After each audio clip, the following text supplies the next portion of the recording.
A light sea breeze blew across the harbour of the port of Lith and drove the ships of fishermen and traders towards the pier. The port was a place where many seekers arrived from all over the world. The lively merchants immediately began to recruit new customers who arrived with full wallets. The market sold fresh fish, freshly caught from the sea, for those who were hungry. Walker caught up with his comrade at the pier and asked Raymond if he was glad they got here. After a long journey and rocking at sea, their entire group of seekers were glad to come to land. This is where their adventure began, perhaps the one that will become the basis for future legends. At this time, many seekers write their stories about exploits and achievements. It was an era of adventure, when gates and portals to other worlds opened all over the world. These worlds were filled with terrifying, dangerous monsters that no one had ever seen before. Countless seekers have perished within these gates without ever receiving glory. But the reward for success was so high that it encouraged people to take risks again, to test new worlds and themselves to the limit. A white-haired guy named Walker was the leader of their group, and by all accounts, he suggested that they first find bait for the next trip. You never know what to expect at the gate, so it's difficult to come up with a strategy. Many lost their lives because of this and began to hire bait slaves.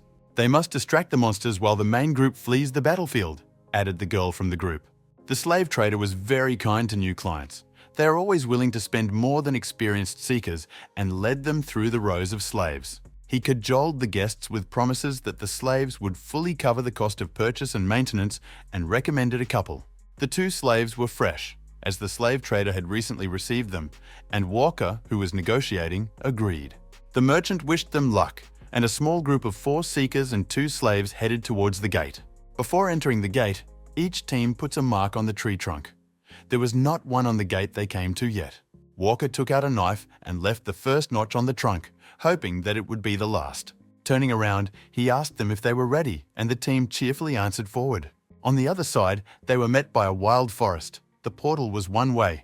There was no way to return through it. As soon as Raymond got out of the portal, he said that he experienced a strange feeling. The world they invaded was extraordinarily beautiful, but huge mushrooms grew in the clearing which were not found in their homeland. He was not in such a bizarre and unusual place. There was a completely different feeling here than in his native dimension, and they slowly looked around. Walker told them not to panic and to continue walking. The portals open away from the monsters, so it's safe here for now, he led the slaves. The first thing they had to do was locate the return gate for their safety. But they didn't even notice how the monster fought towards them, and with its huge mouth open, it attacked the girl. He easily swallowed half of her body, blood sprayed out, and the squad shied away in panic from this unexpected attack. But a fellow monster had already come out to them from behind and was also emitting a hungry growl. A moment later, they realized that there were not 1 or 2 of them, but a whole horde of hungry, slurping, toothy mouths. Walker took out his staff and placed it in the manner of a bow with a string, summoning a fiery arrow. The arrow burned through the monster, which grabbed Charlotte, and the monster lowered the girl. Walker screamed something was wrong and ordered them to chain the slaves to a tree and get out of the place. The slave asked to take him with him, but the fat man pointed a knife at him while Raymond wound the chain around the tree, dooming them to certain death. The group left the slaves, despite their pitiful cries, and, picking up the wounded Charlotte, began to run away. The first slave was immediately wounded. The animals tore him into pieces because they had only 1 spear between them, for protection. Death had already crept up on the second slave from behind, and he was left completely alone. Slaves gave their lives so that a group of seekers could escape. Walker said, breathing heavily, that the task must be postponed. The first thing is to find a way out and get out of this place. He called for Raymond, but he was in a deep stupor and did not answer his call. After all, they were newbies. Then, the fat man grabbed him by the chest and shook him like a kitten so that he would come to his senses. Even if the adventure was a complete failure, they could prepare better and try again. "It's too early to give up," said the fat man. He was sure that they would get out and survive together, but the predatory shadow of death had already slid over him. The shaggy monster turned the fat man into a cake with a blow of his paw with a terrible slurping sound. Walker screamed, but it was too late. Their comrade died faster than he realized his death. Raymond fell on his butt and trembled like a hare. His arms and legs did not obey him. Walker loaded a fire arrow. In their squad, he was the only one who could do something to the monsters. But the hairy freak spat at him with a long and sticky tongue. He wrapped his arms around the magician's neck, squeezed her with the grip of a boa constrictor, and dragged her straight into his mouth.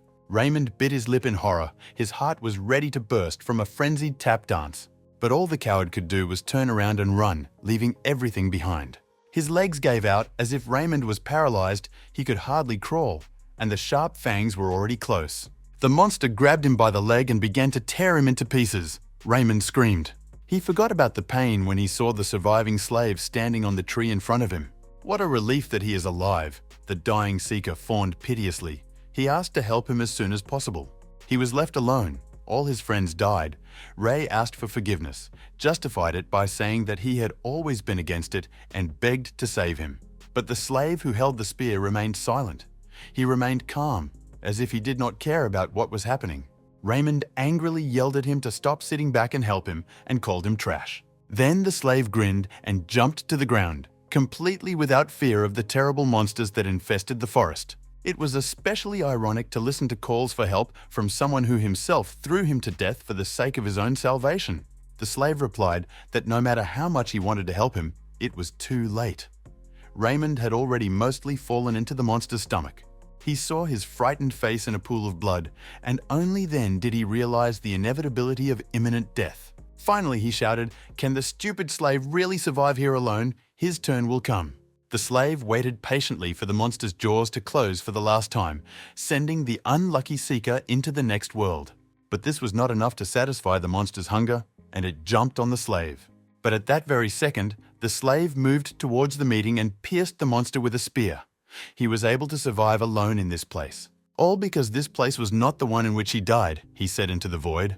That day, the sky was filled with smoke from fires, and flocks of dragons flew in the air. The squad found their comrade on the edge of the cliff and called out to him. A horde of flyers was approaching them, smelling the scent of prey. The final battle was approaching. But even the monsters stayed away from the creation of the abyss, which looked more like a floating island. Horntail, the giant three-headed dragon, the king of dragons, was approaching them. The centauri's nest was destroyed, and there was no one else to rely on. Neither the knights, nor the seekers, nor the 6 heroes in whom people relied. Everyone was dead, said the white-haired beauty who approached him. They had only him, the last adventurer, and Paul turned around. The huge shadow of the monster covered them, turning day into night. And a terrible roar that was louder than thunder marked the beginning of their last adventure. By nightfall, the entire forest was on fire. The fire was licking the mountains. Paul could barely breathe. From his wounds and exhaustion, he felt the heat of the fire that was approaching him. All his comrades were dead. He was the last one still breathing. The dragon's head lay nearby, opening the monstrous grotto of its mouth. Is this really the end? Paul thought, and looked at the sky. In the light of the bright moon, he saw a dragon that had 2 more heads. This was the result of all their efforts. Even though they wounded him, they were only able to cut off 1 head, spending all their strength on it. And all in order to see how this head regenerates at breakneck speed. All efforts were in vain, Paul realized. The monster opened its mouth and went on a new approach to scrape the pitiful people from the ground, like removing mold. Paul lost hope and waited for death. The end of the world and his adventures was tragic. Cursing his fate, he hit the ground with his fist and threw away all unnecessary thoughts. Paul refused to believe that everything would end like this. The first to die from the claws of the dragon was his friend and comrade Philip, followed by Jaden the One-Eyed. The last one to fall to save him was Ellis, who pushed Paul aside. She gave her life without hesitation with a smile on her face because she believed he could cope. Paul screamed loudly and desperately. He refused to accept this reality. This story could not end so simply. Paul reached out his hand to the dragon, and he called upon all the power he had left, the strongest magic he was capable of. The wind swirled in the fiery streams. A whirlwind of flame gathered at one point. He had to kill the monster, even if it was the last thing he could do. But the spell cracked. The magic began to crumble, and the recoil rolled through his body like a wave of pain. The dragon saw that one of the people was still able to move, and spewed out a column of fire. What a pitiful sight, Paul thought before his death. An icy stream of water tore him away from the memories and visions of his past life. The slave trader told him to wake up. The slave should not forget his place, he said, so that Paul would stop pretending to be sick. Paul stood up and looked around. The Dragon King had disappeared, and he himself found himself in a place from his distant past. Slave cages, the musty smell of sweat, despair and fear, the greedy eyes of slave traders. It was a slave market, although they had long been banned, Paul thought, and was surprised. He remembered the face of the impudent merchant, who was always surprised at his vitality. This bald bastard bought Paul when he had been a slave for 6 years. And since it was definitely him, Paul returned to his past. He realized that the merchant's fist that was flying at him was real. Paul returned to the day when it all began.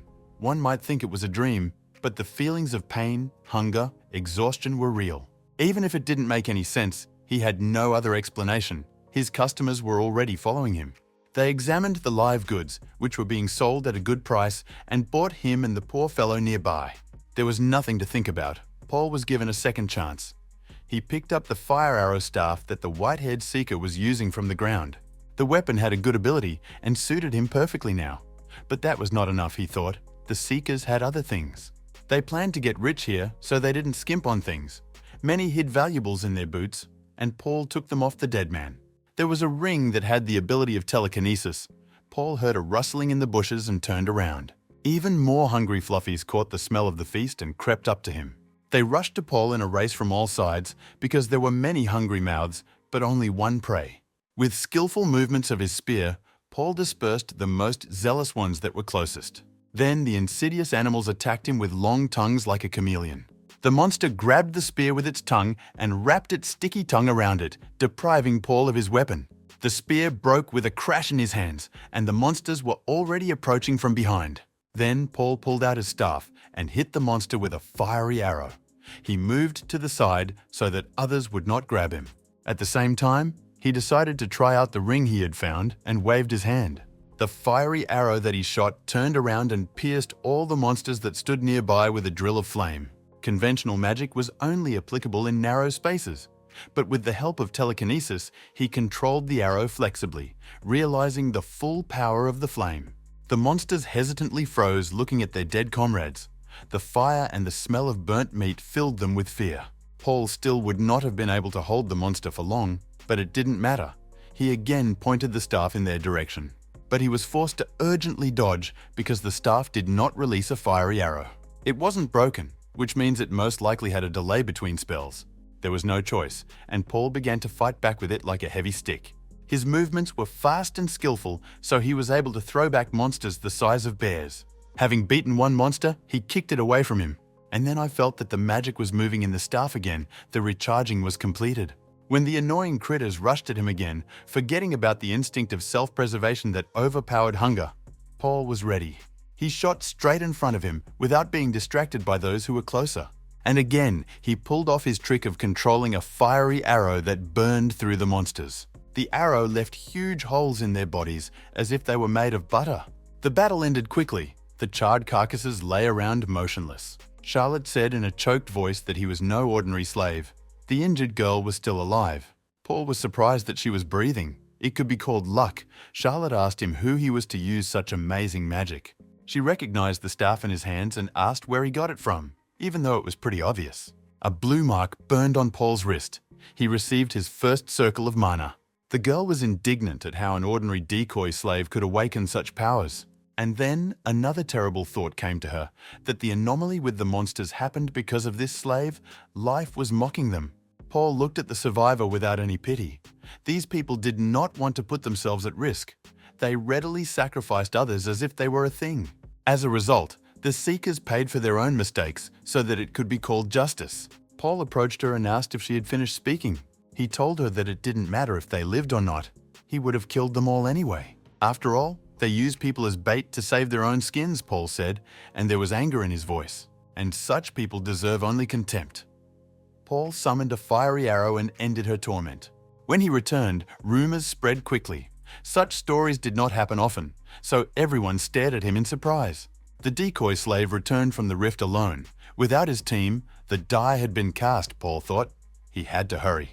But everything should be done in order. He came to the guild building. The first thing he had to do was get rid of the humiliating slave status. The guild was a place where seekers resolved administrative issues. The secretary reported to Abus that the slave had returned from his mission alive. Moreover, according to eyewitnesses, he returned unharmed. But Abus did not understand what was wrong with this. Slaves did not always die. And then the secretary reported that the entire team was killed, and the slave returned from the rift alone. But what is more surprising, he did not escape, but returned with a report. Those who were branded slaves because of the debt could not avoid paying it, and the status of slaves. And since the slave didn't run away immediately, he perfectly understood how difficult it was to hide from their eyes. Death for such was the only freedom. This is how the Gapor Trade Guild conducted its business. But even these events were a trifle for Ibis, and the servant objected that there was something in this matter that the head should have known. According to reports, it was known that an ordinary decoy slave had awakened the first circle. This news surprised Ibis. The news really sounded surprising. The bad thing was that, having been a slave, this craftsman was negatively disposed towards their guild. The assistant added that the slave wanted to change his contract and its terms. He wanted to register himself as an adventurer. Ibis opened his mouth in surprise again. The head was indignant at who this slave thought he was, but the servant warned that their master Larkin had asked to take care of this personally. Ibis immediately hit the table, unable to contain his amazement. For some reason, the head of their guild was interested in the lousy slave. Later, when Ibis was left alone, he stood at the window and thought, in the name of the emperor, slavery was abolished. But this was just a formality. People have always been slaves of gold. Those who could not repay the loan were obliged to work it off. Thus, slavery was again legalized. And when Paul's father, who was the only breadwinner, died, he became a slave. With his last money, Paul bought black moss on loan from the Gapor Guild to cure his father. The guild demanded 1,000,000 mesos in payment, which was much higher than the market price, and Paul was brought before a speedy trial. Naturally, without a lawyer, which cost money, he quickly lost his case and was ordered to do work for the guild. Of course, the judge who sentenced him knew what work he would do for the guild and received his percentage of it. For 6 years, thugs from the guild used an underage boy. Now it's time to take revenge, Paul thought. He was sitting at the table in front of Ibis. This was Larkana's faithful servant, the executive head, Paul remembered, and thought that this was very good for him. Ibis had already heard everything that Paul wanted to change his contract and decided to get down to business right away. He agreed to register him as a low-ranking seeker. It was quite easy, Paul thought, and thanked him for it. But he demanded that he be immediately given a higher rank. He felt that he could play the game by his own rules. Ibis was surprised, because even the Association of Seekers did not recognize the slave. Paul objected that over the past 3 years he had entered the gates hundreds of times as bait. Paul added that the Seeker's strength is not in the ability to hunt monsters, but in the ability to survive. The main goal of the journey is to return alive. It was true, Ibis thought. The information of a survivor was more valuable than personal military merit. This was true, and Ibis admitted that Paul's survival skills were impressive, but it only worked in the lower-level gates. Only there they used slaves. Ibis told him that it was foolish to take them for fools who would offer a contract to a self-confident slave who would soon die. But in fact, intuition told the head of the guild that this guy could live up to the expectations placed on him. There is a gate with a limit of 5 people, and there are 12 marks on its trunk, and not a single group has returned, Ibis said. He demanded that Paul prove that he was worthy of such a contract.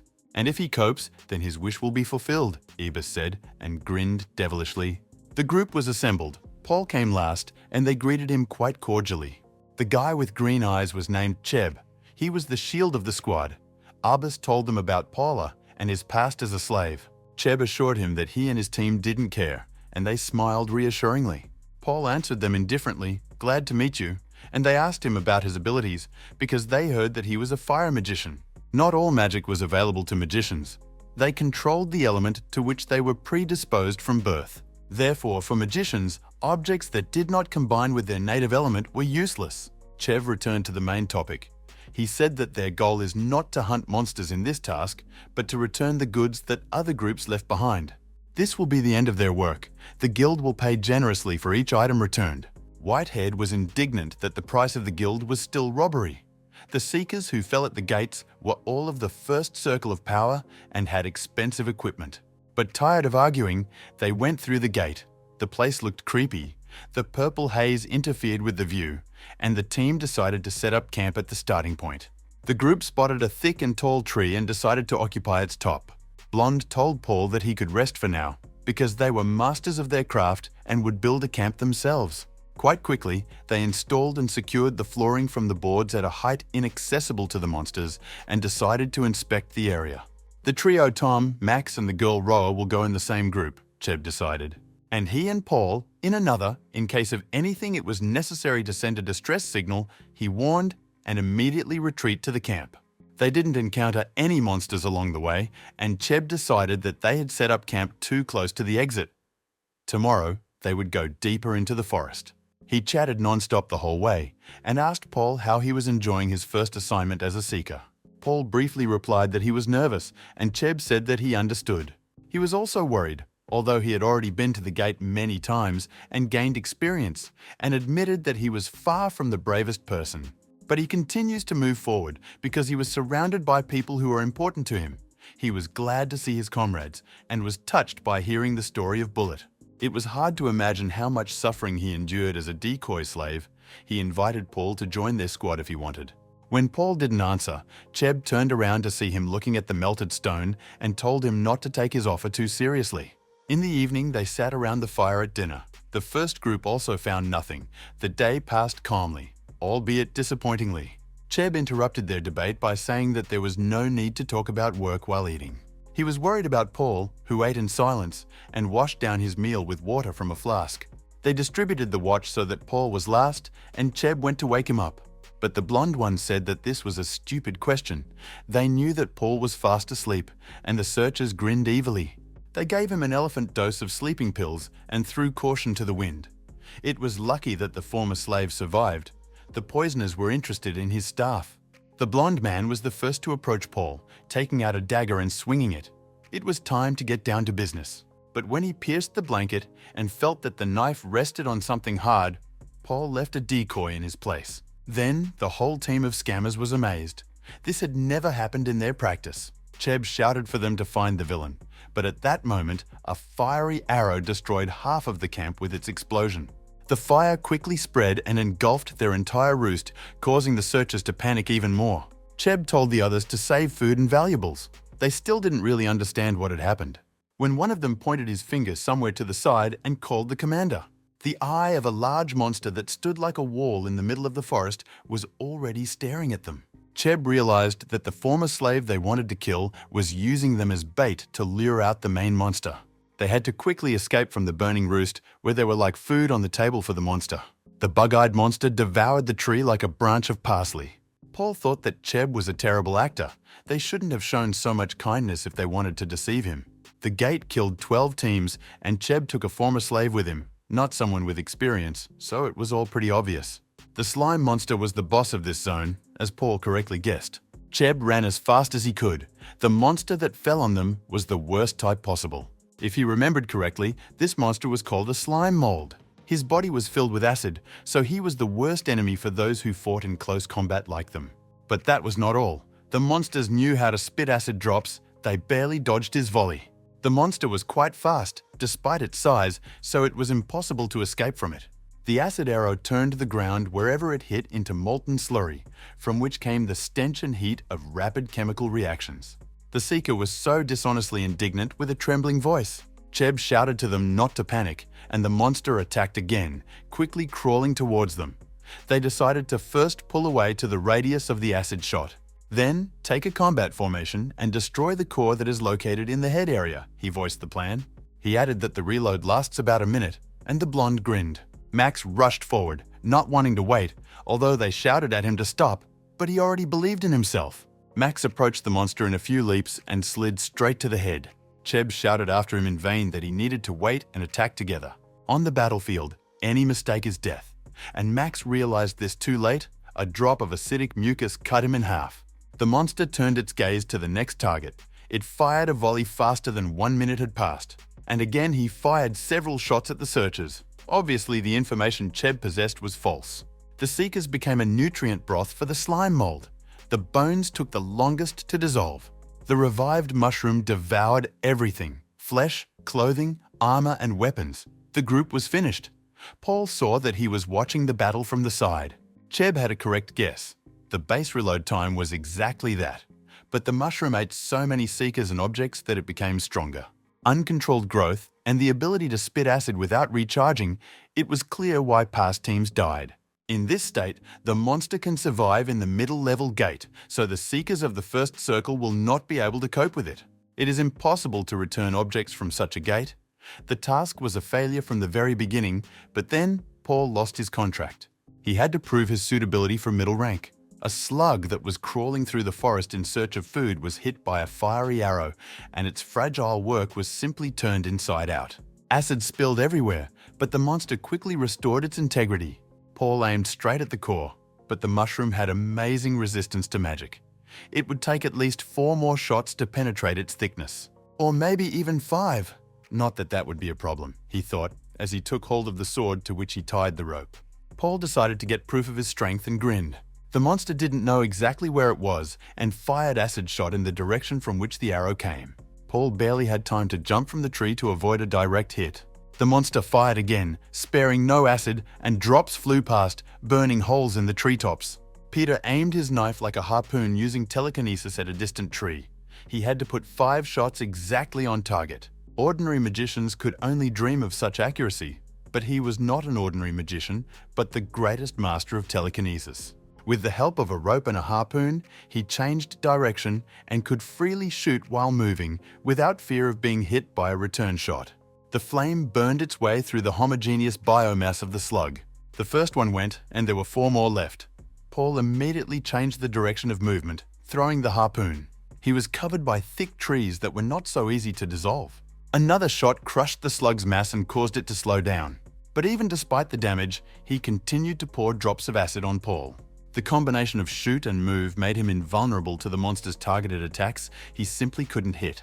Another fiery spear scattered gelatinous debris throughout the forest. Paul noticed that the mushroom dodged his shots, and for its size, it was quite agile. But all this was useless, because he could direct the arrow itself from a safe distance and be right on target. The last shot scattered the jelly and exposed the core. The monster did not have time to cover it. Having bulged its remaining eye, it saw the enemy jump from above. "This is the end," Paul said, and prepared to shoot. But the monster suddenly quickly hid the core and released a large hand to catch the seeker. The attack was calculated well. The hand cut off the path back, and the bait core quickly disappeared inside. But for someone who had telekinesis, this was not a problem. Paul simply changed the attachment point of his harpoon, and he easily dodged the blow, hiding in the thicket of the forest. When he was on the ground, he immediately loaded a new arrow. The monster closed in fear from the direct blow. He saw everything with his own eyes. But the arrow changed its trajectory from a straight line to a curved one and playfully hit an open place. With a loud bang, the monster's head lost its outline. The arrow reached the core and it too exploded, this blow forcing Paul to quickly retreat. The sea of mucus and acid that the monster carried within him poured out like water from a vat. To speed things up, Paul used his improvised harpoon. He instantly rose to the top of a tall trunk as an acidic sea spread beneath him. The forest was instantly destroyed, and the trunks became islands of this new sea. After a few hours, it was absorbed into the ground, and Paul was able to descend safely. He reached out with his hand to the core that remained in the place of the killed monster, and it obediently jumped into his hand. Paul acted like a well-trained Jedi Master. The red core radiated enormous power, and in his hands it began to glow brighter. And then Paul crushed it. The core disappeared, and a red wave of power spread through the forest. When he returned, the first thing he did was come to Ebisu for a personal report. The head studied him for a long time and did not say anything. Obviously, the guy was not only a lot of talker, he finally said, only he returned alone again and without the items in question. Paul said that the team he went with consisted of newcomers who also wanted to kill him and rob him. They met a terrible monster, and he killed them while trying to escape. Paul told their inglorious story. He added that it was golden slime mold, and Ibis immediately guessed why the objects were missing. They were corroded by acid. This was a heavy loss for the guild, because many of the items were lent to the Seekers. It was stupid to lend something to the death row. But the fact that Paul returned was an even bigger headache for Ibis. Each gate is subject to rules, has restrictions on the number of people entering at one time. New ones could not enter until those inside die. The second restriction concerned the color of the gates and the level of the Seekers themselves. Weaklings will not be allowed into the red gates, but a strong Seeker will not enter the purple ones. The main difficulty is that as soon as the last survivor left the gate, It closed, and no one else could ever enter it. The gate and the reward were gone, but the slime was too powerful a monster for beginners, Abus thought. That explained a lot.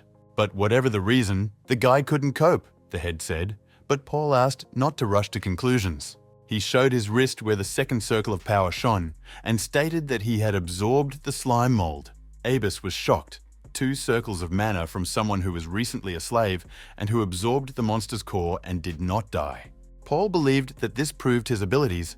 He demanded to be registered as a low-ranking seeker. But Abus immediately offered the middle rank, which surprised the guy himself. And he added that if you agree to work exclusively for him, you will receive an average top rank. Without hesitation, Paul put a cross next to his name in the contract. The third, highest average rank was high for someone who had only 2 circles of mana. The ranks of seekers were divided into 3 levels: novice, junior, and honored. The strength varied greatly from the number of mana circles. Abus noted the guy's abilities. Not everyone will be able to raise a circle of mana by absorbing the core of a monster. And besides, the guy clearly had the instinct of self-preservation. He was clearly different from the rest of the newcomers and was growing very quickly. Abus smelled the profit and decided to hire Paul. Paul noted that everything was going better than he expected because Abus desperately needed him. The guy knew that very soon he would be useful because the first conquest of the Red Gates would take place with a limit of 100 people. An event will soon occur in which all trade guilds and factions of seekers, like Gapo, will be interested. This was not bad because Paul was also in a hurry, and it would not hurt him to speed up the execution of his plan, he thought, and put his pen on the table. Therefore, immediately after signing the contract, I asked Abus for a favor. And without any embarrassment, the impudent boy asked to lend him money. What a brat, Abus thought, and a shadow passed over his face. Some claim that the gates gave birth to an era of adventure, but in reality, they are a trap for a dark magician. In fact, they slowly but surely deprived the world of its potential, and then the day of the apocalypse came, and many monsters came out of the gates. This will happen in 3 years, and humanity will lose this fight. Abus thought about his own and looked out the window. As one capable young magician left the guild building, his bag was pleasantly pulled down to the ground by an impressive stack of papers. Paul had a long way to go, and this money should have been enough to carry out his plans and get into the Red Gate. The Garpor Guild hired only the strong, and they took Paul because they needed the Red Gate. He had to manage the money skillfully. The items were too expensive, but if so, the question was what to spend the money on. He entered the labor market, which was actually a slave market, and was immediately approached by traders. They offered slaves for every taste and color, shape, purpose, like goods in a hardware store. But Paul came here to find a specific person and asked to be taken to him. Then, the merchant took him to the ranks of convicted criminals who were placed here for correctional purposes. The merchant manager quickly found the right cage and pointed to the slave in it. Looking at the fierce prisoner, he asked if Paul was sure of his decision, but he did not doubt it. This was exactly what he was looking for, he said, looking at the prisoner in chains with burning eyes. The death of one man hastened the destruction of the world in his previous life. Her name was Aaron. She was the hero of the halberd, and she was killed. And the criminal turned out to be her only student Debo, the hero of the murder. This incident was the beginning of the end. The slave looked at Paul contemptuously. They had not seen anyone, and he told him to disappear, spitting on the stone floor. The manager immediately apologized for the fact that they had not yet raised this slave properly. But Paul knew that Debo would earn fame in a couple of years. But for now, he is a slave, and still insolent to the seeker who can buy him. The word arrogant is not enough here. A savage and even a barbarian, the manager warned again. In a couple of years, Debo would become the most influential man after Paul. Because of the common fate of slaves, they were often compared to each other. Paul simply asked the price when Debo came out to him, but the impudent man boldly asked if he had enough money. And he said that it was worth 1 million masses, and grinned pleased with himself. Their main similarity during this period was that they were both desperate for money, Paul thought. The younger sister is sick with a black-blooded cliché, an incurable disease of fantasy heroes who had to come up with a difficult fate. Debo continued to be insolent and again said that if there is no money, he should leave. But Paul quickly pulled out a pack of 1 million masses. The hooligan couldn't believe his eyes. He had never seen so much money in one place. Seeing the sparkle in the bully's eyes, he warned that the contract was for a year. and they would divide the profits 1-7-3 in favor of Paul and all the items to him. The manager was surprised that the criminal was hired as a member of the team and not just a walking tool. Paul handed him the contract for review, but the barbarian took it away with a scream so that he would later decide to take back his words. Without hesitation, the barbarian bit his finger and left a seal in blood on a piece of paper. It was obvious that Debo was in a hurry to take care of his sister. The contract was signed, and Paul said that they would go straight to the gate. Debo did not object. He warned the bully that he had to prove his worth, and he confidently declared that he was the most dexterous Paul had ever seen. They walked through the forest to the next gate. After a short gathering, Debo asked why they gave him a halberd, because he worked better with a long sword. Paul stopped the objections and said that he must use only halberds or they could terminate the contract. For training, they chose a red gate with 1 tag and a limit of 8 people. Debo looked around and asked what about the other team members. He was sure that Paul had enough money to hire them. The bully was also worried about having a healer with them and wondered why Paul was looking at him like that. The seeker assured him that they had enough members in the squad for this gate, and Debo breathed a sigh of relief. Paul pointed at himself and then at the bully and said that was enough. There was an awkward silence as Debo digested the information he had received. And before he realized it, Paul kicked him in the ass right into the gate. Debo screamed in fear, but it was too late. After you fell into the portal, there was no way back. They were thrown out somewhere in the middle of a deserted gorge among the rocks. The bully shouted at him and called him crazy, because this task required 8 people no less.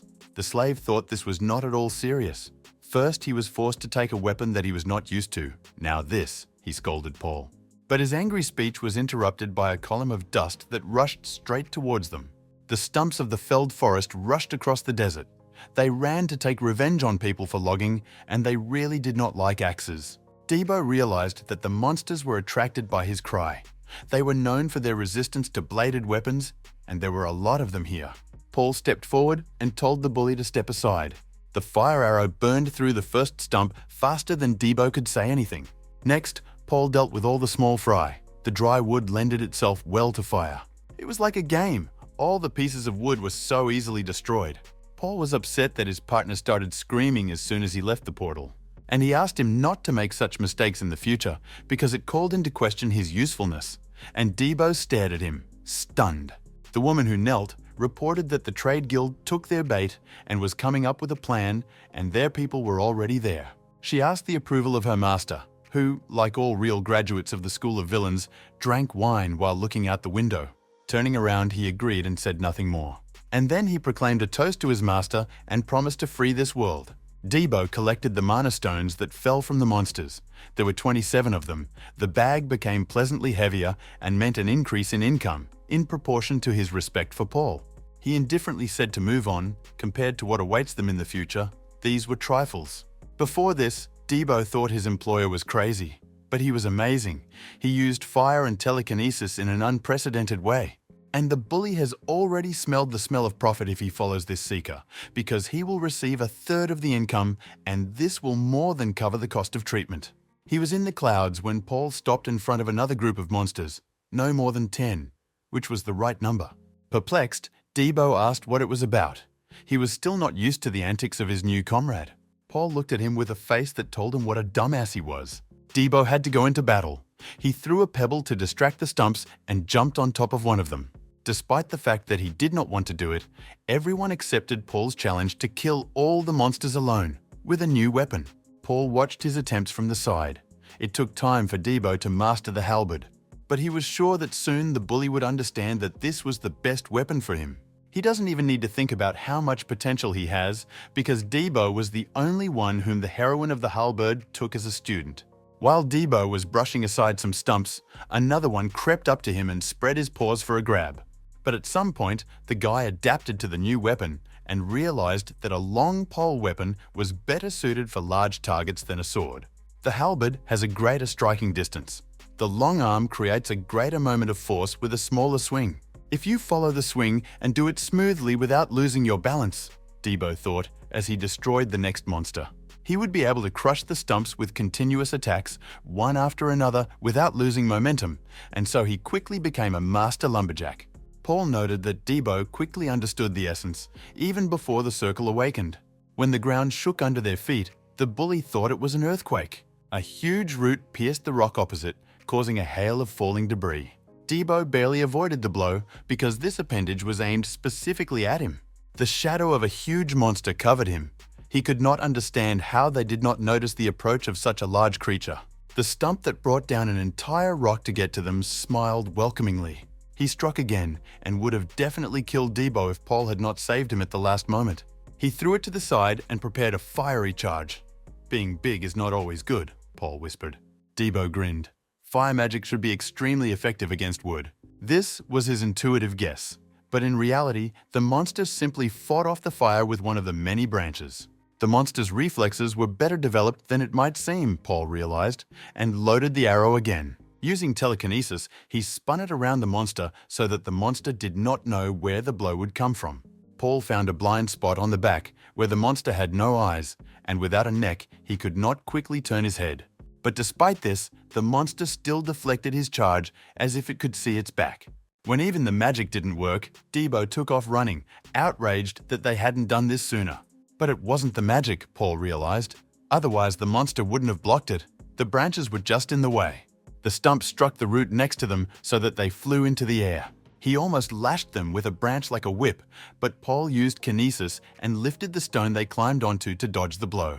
They started surfing down the slope, Debo praising his boss for his resourcefulness.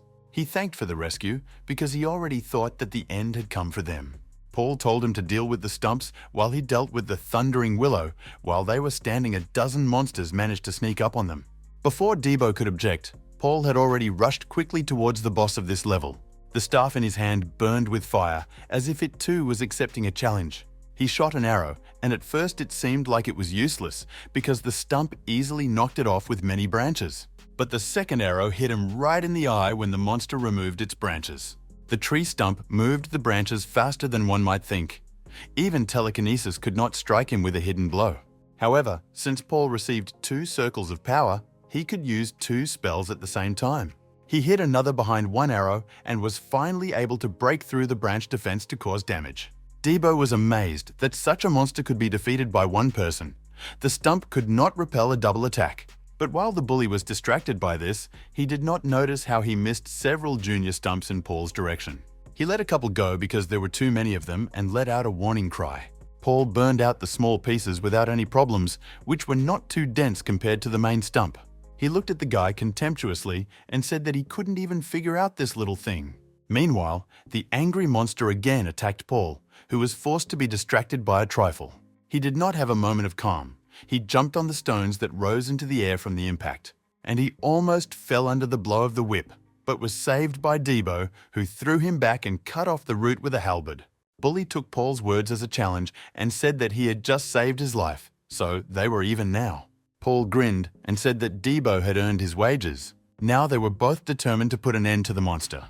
They were no longer bothered by small fry, and they rushed towards the monster together. Debo could distract him close, and Paul could hit him from a distance. The magician fired 2 arrows at once and sent them flying through the tree. His target was not the monster itself, but its branches, vulnerable near the trunk. In addition, when the stump moved to repel the magic, it opened itself up for Debo's halberd attacks, and he turned on the lumberjack mode. The monster immediately decided to take revenge on Debo and attacked him from both sides with roots. Paul shouted that he would take care of the right process, and Debo took over the left one, and so they distributed the roles. After that, Debo continued to slide near the monster at great speed. He cut down small branches that prevented him from rising higher, and with which the stump was protected from the fire. But there were so many branches that one of them nevertheless overtook the bully and gently stroked him on the back. From an excess of tenderness, Debo lost his temper and flew into the monster's mouth. He was lucky that Paul managed to lift the stone into the air and carry Debo out of the attack radius. But the monster suddenly threw another shoot, and the stone broke. How annoying, Paul thought, and again picked up the stone with telekinesis. He held several rocks at once, and Debo was able to land on one of them. The rattling stump did not cease, and lashed with branches again to reach the impudent seeker. But now Debo had a foothold in the air, and he could dodge blows and move by jumping from stone to stone. Paul showed miracles of control and managed not only to juggle stones, but also to distract the monster with a fiery arrow. And when the stump lost sight of Debo, he was able to attack directly at the annoying monster's head. The axe hit right in the eye, and the tree stump immediately slammed its eyelids shut. Healing Debo's halberd, the monster swayed, and the bully had to hang around with him hard. To avoid becoming an easy target, Debo threw his halberd and landed, but now he was defenseless. But he was not going to retreat, and again jumped onto the monster from a high cliff. Paul figured out his maneuver and pulled out an axe with the help of telekinesis and threw it towards Debo. He caught it in mid-flight and was ready to attack again. "It's time to get dessert," Debo said in an angry voice. He hit the monster's vulnerable part again, the eyes, completely blinding it. The monster was guided only by sound, and upon hearing his landing, it tried to devour the guy. But a fiery volley of 2 arrows was already flying past him. They hit the gaping mouth, spinning and merging into one blow. An accurate shot pierced the core of the rattling hemp, and from the release of energy, it all caught fire. Paul praised Debo. He did a good job as a decoy. Debo was also pleased with their team's work.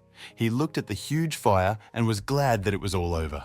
It was late. The girl wanted to quickly have dinner and go to bed, but she was worried and waited. She said evening prayers before meals, hoping for the best.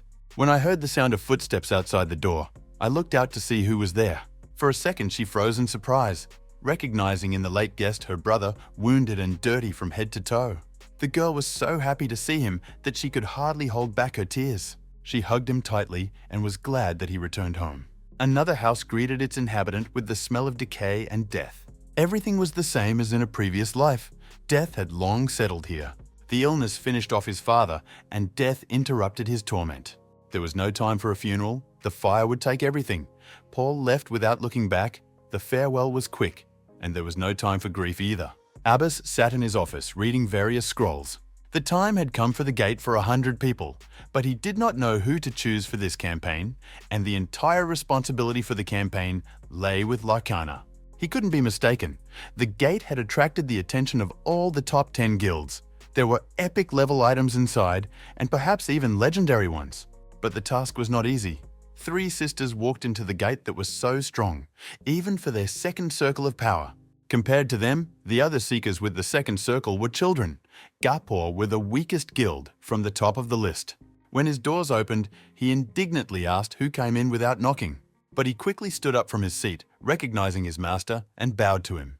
Abus gave him his place at the table, and Larkana asked him what was wrong with the list, but he was not ready. Larkin said that he was stalling for time and asked what about their new friend. But the cautious Ebus was not sure about this either. Paul's previous group had died. Larkin then suggested testing him and all the candidates again and pushing them a little. "This time there will be a lot of witnesses," Larkana said, and grinned. A few days later they arrived at the Red Gate. Debo was cheerful and cheerful. He noted that many people had gathered at the portal. Some seeker approached them and asked if they were the 5th team. The seeker in the red bandage looked at them with a contemptuous look and muttered that they were both 2 former slaves. It was immediately obvious that they were not welcome here. A hodgepodge of seekers had gathered at the gate, and they looked at each other more as enemies than allies. The stronger the team, the more confident they are that slaves are just a hindrance on difficult tasks. Everyone had 1 or 2 circles. These people did not need slaves to survive, unlike Cheb's team, Paul thought.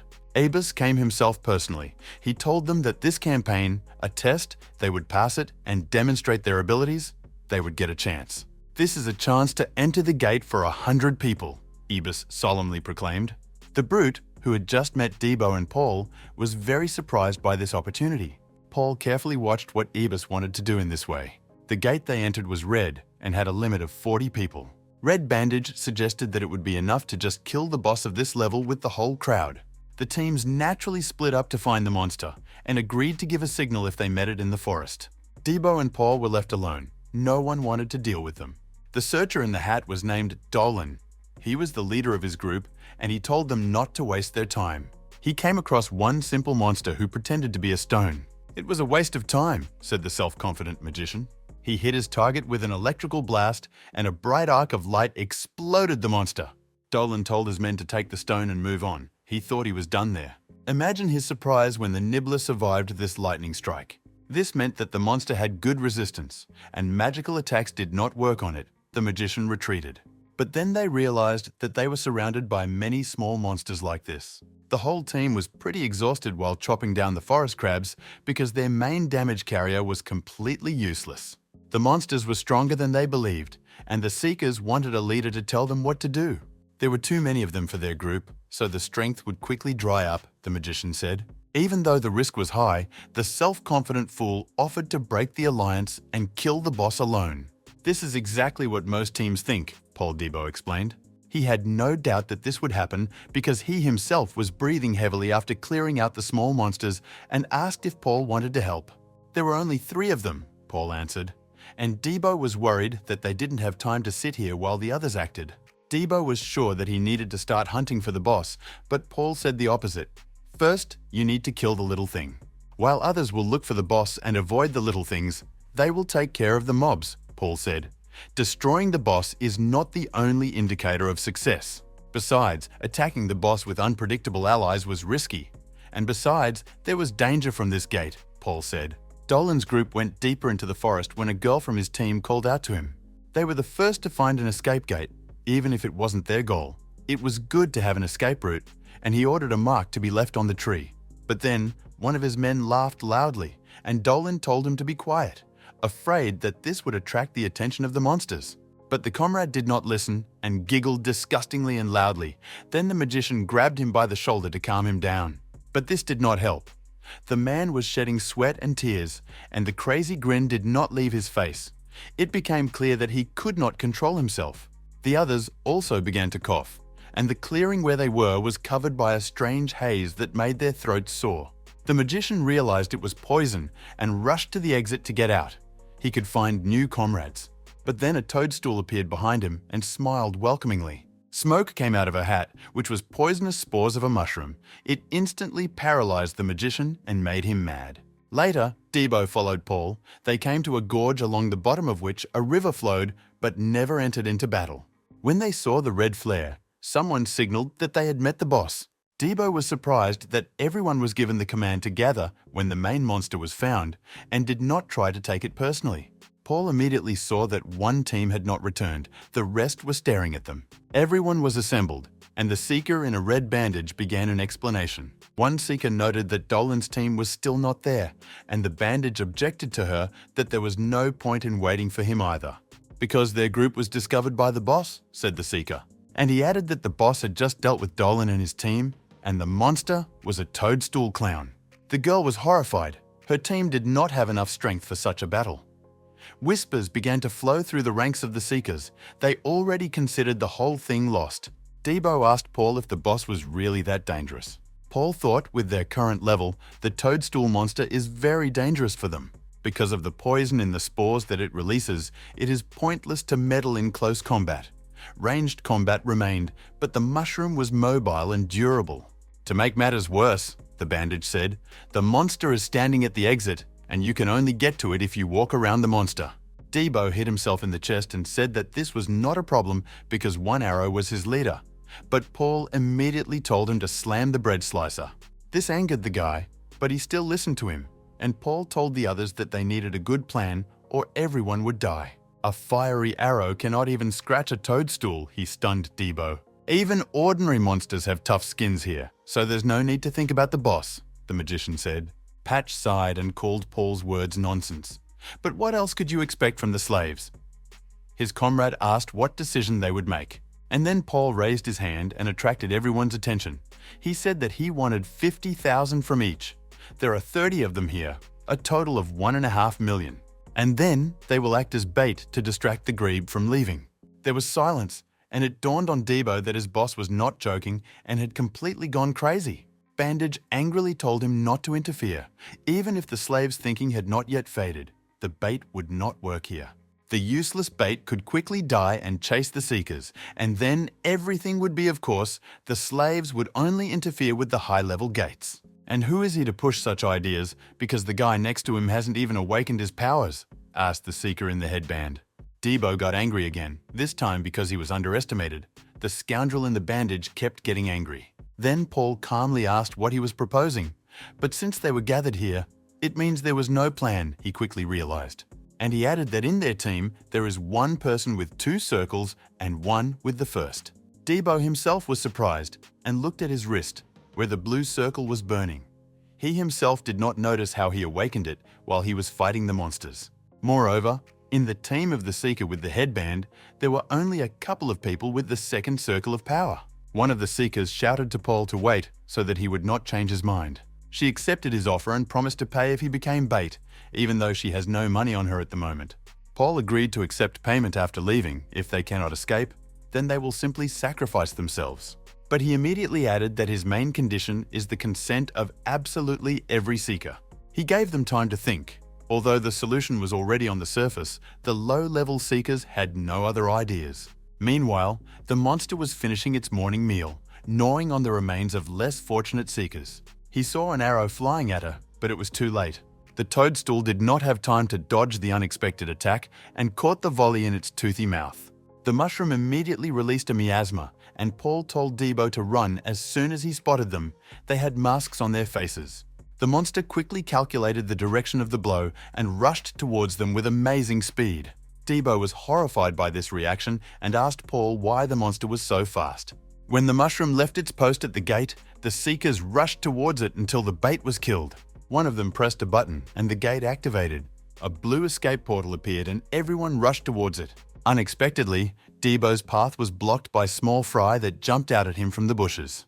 But the guy became stronger. His axe caught fire and he swung it properly. With one powerful cut, he destroyed all the small monsters that stood in their way. But the evil toadstool was already breathing down his back and opened its predatory mouth. Debo could have become a snack, but Paul saved him by shooting fire at the monster, and the toadstool rolled back. He fired again while the target was immobilized by the first shot. But this time, the mushroom dodged plastically and deftly, sliding to the side. But Paul was not so easy to deal with. He used telekinesis and returned the fire arrow back when the monster jumped. The arrow circled around the monster, distracting it from the bait and from the people at the exit. Fearing a blow, the monster crawled on all fours, but still quickly overtook them. Debo shouted that they were catching up and already felt the monster's teeth on him. But they managed to reach a steep cliff and jumped straight there. Toadstool waved her hand and almost caught Debo. They were lucky that the monster did not jump into the water. Debo grinned, glad they were gone, and wished the monster well. Paul loaded the arrow again mid-flight and shot at the toadstool so it wouldn't come after them. The shot knocked the fungus back, and the explosions dispelled its toxic fog. They miraculously did not crash on the bottom of the mountain stream, which carried them quite quickly. Debo spat water, they almost drowned in the river, and both were wet from head to toe. What they did was truly crazy, and Debo asked Paul what they were doing. "This is the main monster," Paul told him. "And to kill him you need to prepare," he said, without a shadow of doubt in his voice. As they wrung out their clothes, Debo had a persistent feeling that his employer was mad. He asked if he understood correctly that they were going to hunt the boss of this level, and the magician replied that everything was so, which again discouraged the guy. Debo didn't understand. They were no longer bait. They needed to somehow escape from here. Paul's arrows were useless. It was unclear how he was going to defeat the toadstool. But Paul calmly stated that the situation was different now. All the competitors were gone. They got money for it. It was great. He invited Debo to terminate the contract if he was unhappy. But he quickly recovered, because that's not what he had in mind. He really needed money. Then, the bully asked the employer how they would deal with the monster, because their attacks did not work on him, and meddling in close combat would be suicide. Was there even a way to win? And Paul confidently stated that there was a way. Abus was surprised that the group left the gate, and quite quickly, for a level of 40 people. He asked Zyba, the Seeker's girlfriend, what was going on with the hunt, and she immediately said that the hunt was a complete failure. Dolan's team was dead, and Paul and his partner were still inside, and everyone was able to escape only because they became bait. They would never have defeated the boss on their own, Guybert added, and Abus fell silent. He looked at them contemptuously. They just ran away, he asked. The girl complained that the boss was a toadstool, known for her cruelty. Then, Ebus told his men who were on duty at the exit to leave. Jiba was worried that Paul and Debo were still inside and asked to wait. The gate was active, which means they were still alive. But Ebus said that this would not last long because inside, according to them, there was a toadstool clown. He invited them to wait if they wanted. Abus was angry. The Seekers were useless fools, and the situation was not encouraging. A person with the second circle of strength would never be able to kill a toadstool. The outcome was a foregone conclusion, and those who could only run away were not interesting to him. He wanted someone who could do the impossible, he thought, while a toadstool lurked in the forest. Paul took careful aim. He took up a position far away on a hill, near a steep cliff. He was someone who could do the impossible, and he was going to prove it. The arrow, into which he put a lot of power, fired a salvo and flew with acceleration. Compared to other bosses, the toadstool was distinguished by its speed and durability. It also released poison, which meant the battle had to be fought at a distance. With the current level of the fire arrow, this was problematic, but if you use telekinesis, you can spin the arrow at high speed. So the piercing power and accuracy of the arrow increases, and it turns into a meteorite projectile. This shooting star charge allows the impossible to be accomplished. The shot hits the toadstool directly in the chest. It burned right through her body and several trunks behind it. Paul wanted to hit both the head and the cannonball the first time, but he missed a little. Nevertheless, the distance of the shot was extremely enormous. The monster saw the mountain from which he was shooting and rushed to the cliff where the second star lit up. The monster had already dodged this meteorite as he had seen it. With such a speed of flight of the arrow, Paul sacrificed its maneuverability. It will no longer be possible to turn the charge on the enemy. In addition, the skill needs to be reloaded. He wanted to finish off the boss before the toadstool recovered, so he shot again. But he missed. The blow didn't even hit the mushroom, and Debo was already waiting for the monster behind the tree. When he reached the desired area, the Seeker pulled the rope, his face covered with a mask to protect himself from the poisonous spores. The rope stretched between the trees caused the monster to stumble. He flew forward and fell into a swamp. In this place under a rock, the river flooded and the ground became swampy and soft. This was the plan of Paul, who decided to play according to the terrain, which was very resourceful. While the monster froze in place, not knowing what to do, Debo struck it with his long axe. The blow landed right on the head, and the monster's purple blood sprayed in all directions. Confident in his abilities, Debo beckoned the monster with his finger, inviting him to a bloody tango. The blow caused significant damage, the monster froze, and Debo waited for his further reactions. Paul wondered if they had done everything they needed to, and watched the battle from a high cliff. In the swamp, the monster lost its speed, and the mud clogged the pores on its head, through which it released miasma. Now it was possible to compete with a toadstool in close combat without fear for your mental state. To further extend the reach of the blow, Debo tied his axe to the end of the rope and swung. He released the axe at the target and grabbed the rope so he could also return it. But the toadstool intercepted his weapon with its huge paw. Then Debo repeated the maneuver. With a return blow, he kept at a safe distance for a counterattack and whipped the monster. The toadstool could not withstand the pressure of small blows and moved towards him. But it didn't work out as quickly as the monster expected. In the swamp, his legs took him deep. This was another reason why it was worth luring him to this place, and Paul again launched a meteorite at him. The monster covered itself with its paws from the blow, but it was an accurate hit, and its force was so great that the shot burned its way further. But this was not the end. The core was deep in the head, and Paul shouted to Debo to hit the body. Debo used his axe again and threw it at the monster to weaken the defense. The axe flew straight at the head of the crazy and ugly toadstool, and then the monster grabbed him by the shaft and pulled him towards himself. Debo, from a fisherman, became a fish himself and flew into the swamp. Paul immediately used telekinesis to help out his comrade. He dropped a heavy log on the monster, which they had also prepared in advance. The tree pressed the toadstool against the water, and he had to deal with it. But Debo was already sitting on this trunk, and he approached the monster unnoticed. Taking the axe, he pushed off from the wide mushroom cap and jumped onto the solid shore of the swamp. Then he began to circle the monster, jumping on logs and stones that lay in the swamp. To make it even more difficult for the monster to track down Debo, Paul lifted him into a curtain of mud. He splashed swamp slurry into the monster's eyes, and he covered himself with his hands. Growling furiously, the monster thrust its paw into the water, hoping to grab Debo. But there was no one there anymore, and after waiting for the toadstool to turn away, Debo hit him in the neck. The axe cut off the mushroom's head with a clean blow, the fire of its power helping to burn through the tough skin. Even without a head, the monster continued to stand on its own 2 feet. The guy showed a thumbs up. He was breathing heavily after all the runs and was glad that it was all over. And just when the bully thought that the fight was over, the shadow of a toadstool moved behind him. A poor blow from which he did not manage to completely dodge knocked him into the water. The axe flew away, and the monster screamed heart-rendingly with the stump of its neck. The lack of a head did not bother him. Paul didn't understand what was going on because they had cut off the monster's head and loaded the arrow. But the monster wanted to live, so he dodged. He also began to use snags and stones to jump on them. Then, in order to catch him, Paul lifted a piece of wood into the air with the monster on it. Telekinesis did not work directly on living objects. The monster jumped below. Even without a head, it retained its sanity and coordination, which means it did not have functional organs like humans. The monster caught the edge of the cliff with its claws and began to climb along it towards Paul. He had the last arrow left in stock, after which there would be no time to reload, and it was also pointless to shoot anywhere. The situation was difficult, but then the wounded Debo appeared from the water. He was terribly angry with the tenacious creature, and he threw his axe at her with an explosive flash, creating a new skill just now. The axe spun so fast that it cut off the monster's lower body. But even this was not enough, and the monster crawled upward again. Debo shouted to Paul to be careful, and the magician spun his projectile. The shot flew past the carcass of the monster, which was showing miracles of agility on the cliffside. But this glancing blow exposed the core of the monster that was in his body. It was a real head. Paul thanked him for the hint. It turned out he had fired a flare as a decoy.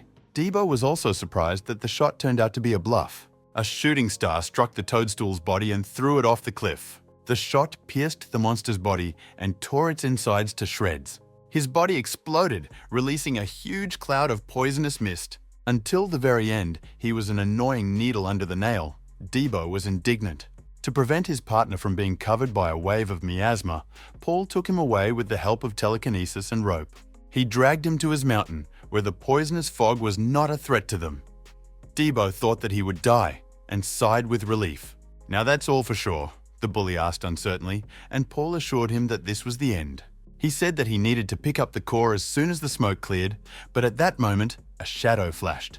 The monster was alive, surrounded by fog, and even in this state it could kill them. Inside its holy body, an intact core sparkled. Debo laughed as much from the intoxicating smoke as from the mockery of fate. Larkin listened to Abus's report and laughed. Now he understood why he returned. He laughed as if he had heard a funny joke and called Abus naughty. Abus suggested that the matter be handed over to the Knights of the White Swan when there was a knock on the door. Abus turned around and shouted not to disturb them, but the intruder replied that he would come in anyway. The executive head wanted to be indignant, but did not when he saw the intruder's face. Paul reported that he had returned. He looked shabby, but healthy and whole. Larkin grinned. It was interesting, he said, because he had been waiting for such a seeker for a long time. He asked Abis how it happened that Paul returned from the dead. The guild boss was glad to meet them in person and noted that Paul had lived up to the rumors about his survival. These were exactly what they needed now, he added, and the seeker bowed and thanked him. Lakana was pleased with his polite answer and decided to ask another question. He was worried whether he could show the same level of survival in a 100-man gate while actually making an offer. Paul answered briefly that it would be difficult, but his voice sounded confident. Lakana frowned. This answer sounded monosyllabic and even rude towards him. Abus was indignant and reprimanded Paul for such speech because he was recognized as a seeker, not so that he could choose his own tasks. He must not forget about his duty, reminded Abus. Hard doesn't mean impossible, Larkin noted. He liked the guy's answer. He didn't like walking in circles. Therefore, I directly asked the guy what his conditions were for this task. Debo splashed his oatmeal tea when he heard the story. Paul got them 5 million masses each for the next task. Debo was shocked by such a sum. Unfortunately for Paul, he splashed out all his surprise in his face, and the wizard sat there wet. Debo asked if they were being too impudent, because the guild could refuse. This was their first time taking on a difficult task. But Paul replied, wiping his face, that it was not their problem. Let the guild decide for itself. Debo was surprised that Paul was acting so calmly, because if they failed, they would be blacklisted. The headbanded seeker who was with them at the gate approached them and began to grumble that they looked relaxed while the others were depressed. Debo was indignant that they were so thanked for the rescue. He immediately did not like this rude man and offered to find out everything behind the tavern. But the seekers bowed low and asked for forgiveness, which immediately cooled the ardor of the lively guy. The seeker with the blindfold admitted that he had unfairly judged them and doubted their abilities. He was ashamed that he was such an adventurer.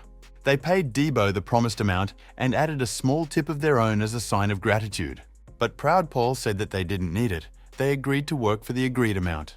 He just did the job he signed up for, and no gratitude is needed. He didn't want the Seekers to misunderstand him.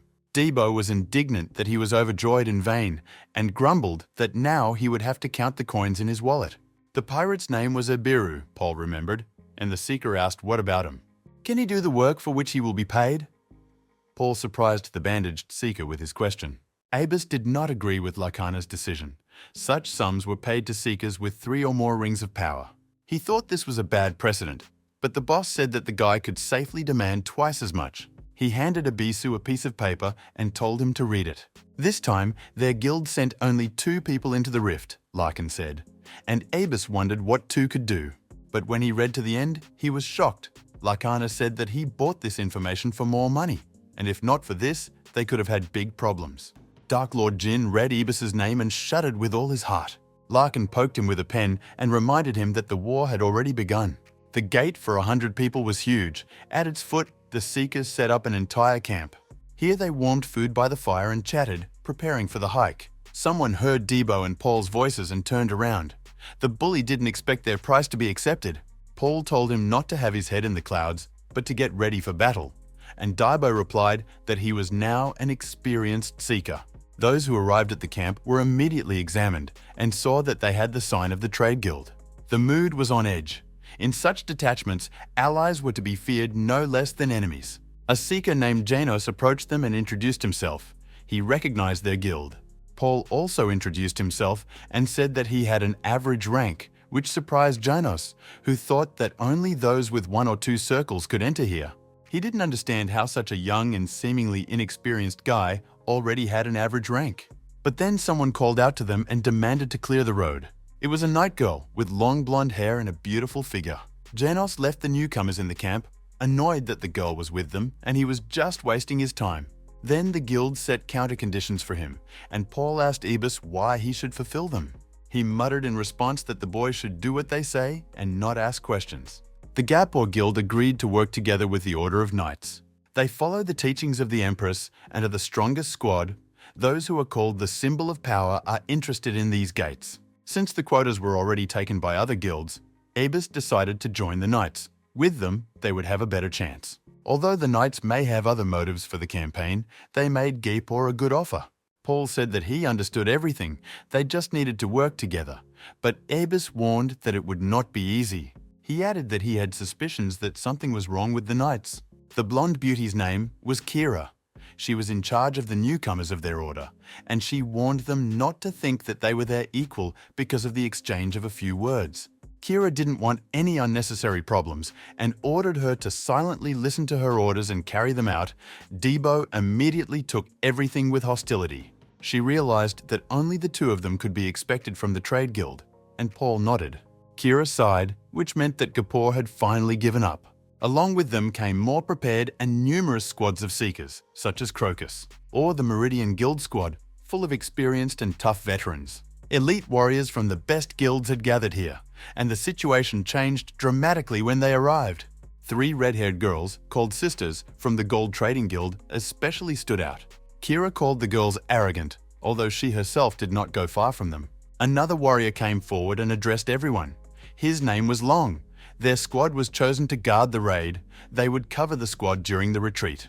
He knew that everyone was already aware of the task, but he decided to go through the details again, especially for the audience. All the items that they find in the gates do not belong to the Seekers, but to their guilds. But the magic stones remain with the hunters. And if anyone decides to commit deception, Long's squad will deal with them, he said, and pointed to the stern guys behind him, the 2nd rank of strength. Debo noticed that all members of the detachment had 5 circles on their wrists. They were not to be trifled with. After the short briefing was over, everyone could go inside. Kira ordered them to follow her. Her squad was to take the lead. The girl was determined and declared that victory would be theirs. Debo grumbled and wondered if they would really need to work with someone like her. Paul was waiting for this opportunity, and he worked for it. Even in his previous life, he was not in this rift. This is where it all begins. He told Debo to go and went to the red gate first. The rift splashed them out into the field of cereals, a powerful red flash. There was only one road, so the warriors of the campaign stretched along it. The field of cereals was so high that tall seekers could easily hide in them. Kira besieged him that they did not come here to admire nature and hurried them. And they walked forward through a field of wheat, like in one movie about fighters in the arena, and Debo asked how long they would have this attitude now. But when he turned around, he saw Paul crawling on the ground like a bloodhound. He asked the boss what he was doing and what kind of game this was, and Paul continued to listen calmly. He clearly heard them, others also noticed, and raised a cry. The ribbon pigs ran towards them. There were a great many of them, and they moved very quickly, completely upsetting the orders of the searchers stretched along the path. Kira shouted to everyone to split up and not stand like a pillar. Not everyone had passed through the portal yet. "It's not a written rule not to attract enemies to the entrance," she shouted. People began to fuss, and everyone defended themselves as best they could, but their actions lacked coherence. A stream of pigs cut through their column, yet the Seekers were not a single army, but a combined detachment from many groups. The pigs were angry, and they attacked in numbers. If you were too distracted by them, you could end up surrounded, so people began to run away. Kira tried to lead the monsters with her to an area where there were more obstacles and wanted to kill them there. However, she was informed that a couple from the Gapor guild that was with them had disappeared. Now that they were separated, Debo breathed freely and asked how Paul realized that the ribbon hogs would attack them. Paul answered simply, "There are always herds of monsters roaming in open areas," he said from his experience. The average length of a wild boar is 2 meters. This is a real aggressive fighting boar. They move in herds of hundreds and even thousands of individuals. Even if it was a difficult opponent, they could be killed. Other guilds think the same, but they will avoid the battle first in order to save strength. And since no one knows what they will encounter, then the matter will not end with wild boars alone. Before his reincarnation, no one returned from this raid, and the campaign was a complete failure. Debo asked his employer what he was thinking about, and he didn't notice how he hit the tripwire. At the last second, Paul managed to pull it back so that the mechanism that triggered the stakes wouldn't hit the bungler.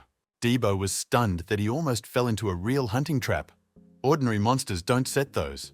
But who could stage it? He was nervous, and Paul also became gloomy. Somewhere in the forest, someone did the same trick and cut the rope and threw a suspended sharp log at the person.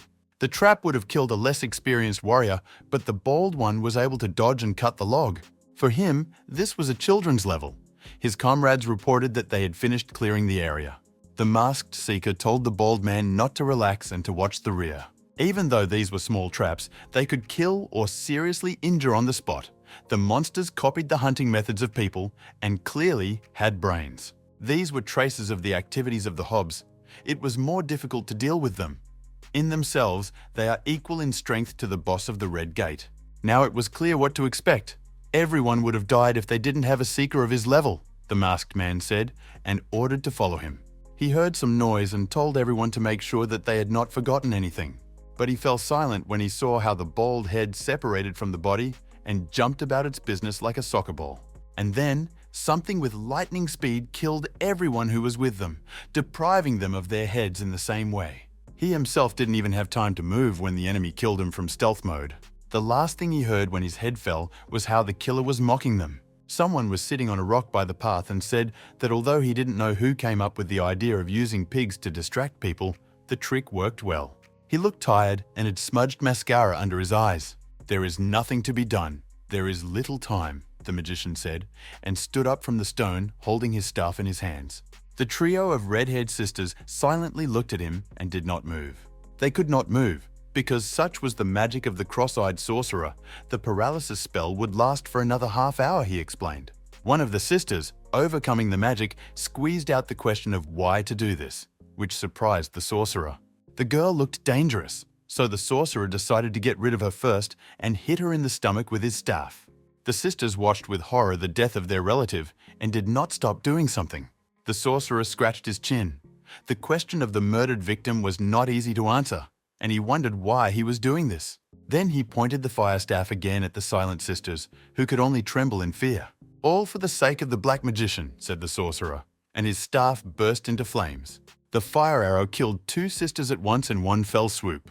"There is no end to them," the sorcerer said, and sighed, as if he was already tired of killing. He just wanted to play the fool when the real villain with wine at the window called him.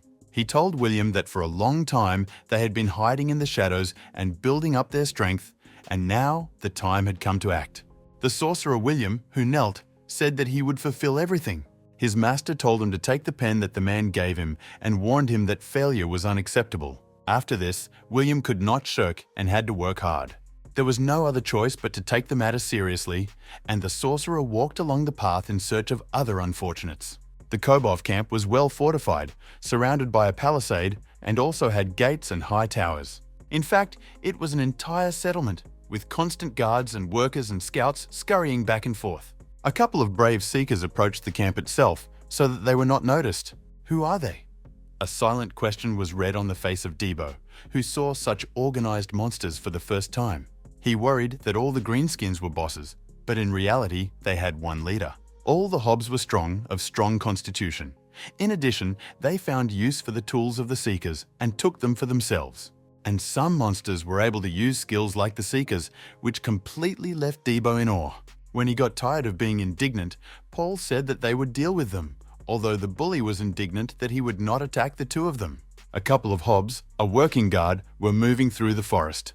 When Debo ambushed the strongest one and slashed at him with an axe, but the clever warrior hob dodged. Since Debo didn't want to go hunting together, Paul sent him to fight alone. The joke turned out great. The monster counterattacked, even its bare fist the size of a man's head was enough to kill. But Debo's skills with long pole weapons and agility increased greatly, and he easily dodged. He used the shaft as a jumping pole and, placing it on the ground, jumped. Hob didn't let him rest and struck again, forcing Debo to move. He was saved only by his cat's flexibility and a heightened sense of combat. The monster growled and flashed red eyes, but its movements were precise. But Debo had his melee technique on his side, and seizing the moment, he struck the hob in the jaw with his hilt. And then he quickly moved the attack down and slashed with the tip into the stomach, causing the hob to fall to the ground. Debo then jumped up to finish off the greenskin, but his blow went into the ground, because the hob deftly stood up. He did not run away even in such a disadvantageous position. Moreover, he pressed with his whole body and pushed Debo into a tree, and he could not maintain his balance. The guy gritted his teeth. Now the battle excitement flared up in him. With these hobs, everything was not so simple, he muttered. Hob threw several hooks and demolished a thick tree trunk, but Debo managed to duck down. And then, moving towards the hob, he cut off his hand. However, the greenskin grabbed his face with his remaining paw and squeezed tightly. Hob held Debo to the ground, sticking him into the soft ground so that he would look for moles. If it weren't for his strong neck, his spine would have been broken. The bully grabbed the hob's paw with his legs and took him into a lock. With some effort, Debo broke his arm at the elbow joint, and the hobs growled in pain. He escaped the Seeker's grip, and he was able to close the distance, which was beneficial for him. Now he could attack with full power with his long, charged axe. The hob did not run away, even in the face of death. Later, Paul nevertheless joined and helped Debo deal with the hobs. The guy was doing well and should now feel more confident with the new opponent, but he said that his doubts had become deeper. He was even more worried that he might meet a crowd of such monsters, but fell silent when they entered the clearing, where there was a real massacre. Among the dead, they identified the Knights of the Empress, under the leadership of Kira. One of them still showed signs of life. He was holding the wound on his side and sitting under a tree. The guy looked bad. Paul asked him what had happened and suggested that the party had encountered the hobs. But the wounded knight had difficulty saying that everything was completely different. It was a betrayal for the purpose of hunting, he said, while Ibis sat in his safe office, away from everything, and thought. There are seekers who attack their own kind, taking advantage of the fact that no laws apply at the gate and there are no witnesses, an ideal place for a crime. Ibis believed that this would not happen on this mission, since the enemy within is strong, and if you take other people's items, they will begin to suspect you. Debo couldn't believe what he heard, but Paul agreed with this explanation. After all, Kira herself was not among the killed and wounded, he noted. The knight hit the ground with his fist and said that it was his fault that he did not notice how Lady Kira betrayed them, although he did not understand why she should do this. Paul said that it was hard to believe. Kira was a knight of the order. She did not receive any benefit from killing her own. The knight began to cry and said that now he understood the order that Kira gave. She called herself a follower of the Dark Magician. And when they broke away from the others, she attacked, obeying his will. Debo was shocked by these words, but Paul was in no hurry to react. 8 centuries ago, a superior magician had many followers and threatened the world. 6 heroes rebelled against him and entered into battle. The heroes were able to attack the mage's minions, and chaos ensued in their ranks, which led to their downfall. All the inhabitants of Clan knew about this. It was creepy to hear about the followers of the dark magician from legends. Paul said that this time he won't be able to hunt monsters, and he needs to find Kira first. He told the knight that he would go with them, and he had better be ready to fight when they found her.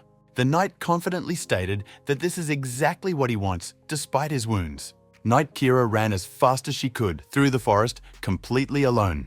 When her path was blocked by a strange man dressed as a magician and holding a staff, he said that he was waiting for her. He knew her name, and he was not alone in this place. Other seekers stood nearby with smiles on their faces. He guessed that it was she who distracted the ribbon pigs, and thanks to this, it was easier for them to deal with the other seekers. Now they moved on to completing the plan, and he asked if she liked the gift they had prepared. Kira unsheathed her blade. Debo suggested going slower since Paul had gone ahead, but the knight said he was fine. Debo added that they would soon track down Kira, and the knight said that this was good news and took out a knife. Kira faced the dagger master. The killer was quite dexterous and fast, and it was not easy for her. William was impressed that she had already fought off several assassins, as expected of a knight commander. But how long can she stay away from their blades and avoid death? Kira used her rising sun skill. An aura of light surrounded her, and her sword caught fire. But while she stood there, one of the killers took advantage of this and attacked her from above. However, Kira still parried his blows, and the golden sword counterattacked. The killer shouted stop when he saw his fast-flying death. Kira's sword exploded with force, and the assassin was torn apart. Kira moved to the side and again took a defensive stance. The girl was breathing heavily. She threatened to kill them if they did not tell about their plans. William tisked loudly and told the killers to stop messing around and finish off the knight's girlfriend. Obeying his will, they launched a simultaneous attack while Kira recharged her skills. But then someone jumped out in front of her and cut off the head of her most zealous opponent. Kira was surprised to see this nondescript guy who had just saved her. Debo tried to make it on time and covered the girl with himself. Now they switched roles a little. As he walked through the forest, the wounded knight kept talking to him with his teeth. And then he grabbed Debo by the throat and stabbed him with a dagger, telling him to say hi to Kira when he meets him. But at that very moment, the murderer and traitor lost the hand in which he was holding the knife. He fell to the ground and winced in pain, and Debo was completely dumbfounded. The killer kept screaming about his hand when Paul stood over him with an indifferent look. Debo hesitantly asked his employer what was wrong. Paul said that killers never exceed his expectations. He looked at him reproachfully because he was given a chance to leave alive, and he did so. The killer's face contorted with horror, pain, and fear. He already realized that he would face the same fate as his victims. Paul said that this is why he doesn't trust people. His staff caught fire, and the verdict was not long in coming. Wizard William moved closer to get a better look at the young man who had disturbed them. He didn't like the uninvited guests, and he grimaced with anger.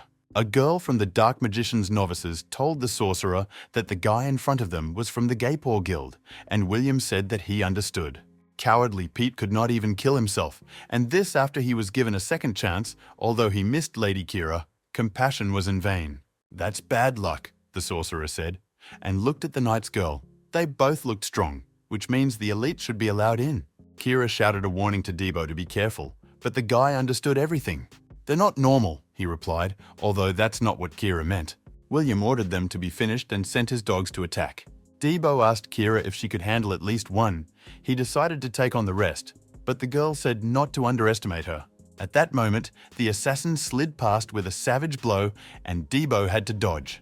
But he instantly counterattacked. After the fight with the Hobbs, his senses were heightened to the limit, and now the Dark Magician's henchman was dodging. "Nothing special," Debo snorted self-confidently and swung the axe again. He heard the spell being activated and barely moved his head away from the fiery arrow. The Dark Magician's henchwoman had a crossbow in her hands. This changed the balance on the battlefield. While she was shooting at him, Debo became distracted and stopped watching the rear, and they had already snuck up on him. Although he tried to dodge, he was still wounded in the back.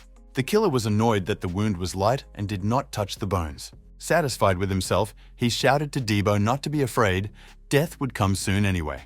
The enemy made an incredible somersault and attacked from above with a fiery sword. Kira saw Debo frozen motionless and was distracted to yell at him to wake up. But Debo had it all in mind. When the enemy relaxed, he led him closer, and then, dodging the blow, ended up behind him. The trick worked, and the villain's fate was sealed. He was split in two like a log. Another henchman of the Dark Magician rushed at Debo with a spear to avenge his fallen ally. The guy deftly avoided the stinging blows, as if he could predict their movement. After another injection into him, Debo delivered a powerful blow and threw his opponent away. And then the enemy realized that Debo was much stronger than he seemed. It was a disappointment, Debo told them, as another assassin was flying towards his opponent from behind. Kira did an excellent job with her opponent and buried his nose in the ground like a disgraceful newcomer. Kira snorted contemptuously. "And this is what they call the elite?" she asked. The murderers became furious at such double humiliation and began to curse dirtily. But then the sorcerer stepped in. He said that he could no longer look at this and loaded a fiery arrow. Time was running out for them. Debo recognized the spell his employer usually used. But this arrow flew many times faster. Time seemed to slow down for Debo, but he could not move. There was a powerful explosion that made everyone's ears ring. The sorcerer grinned. Even if Debo recognized the spell, it did not matter, because William's spell was different. He was about to move on to clearing the gates, but a new player appeared on the battlefield.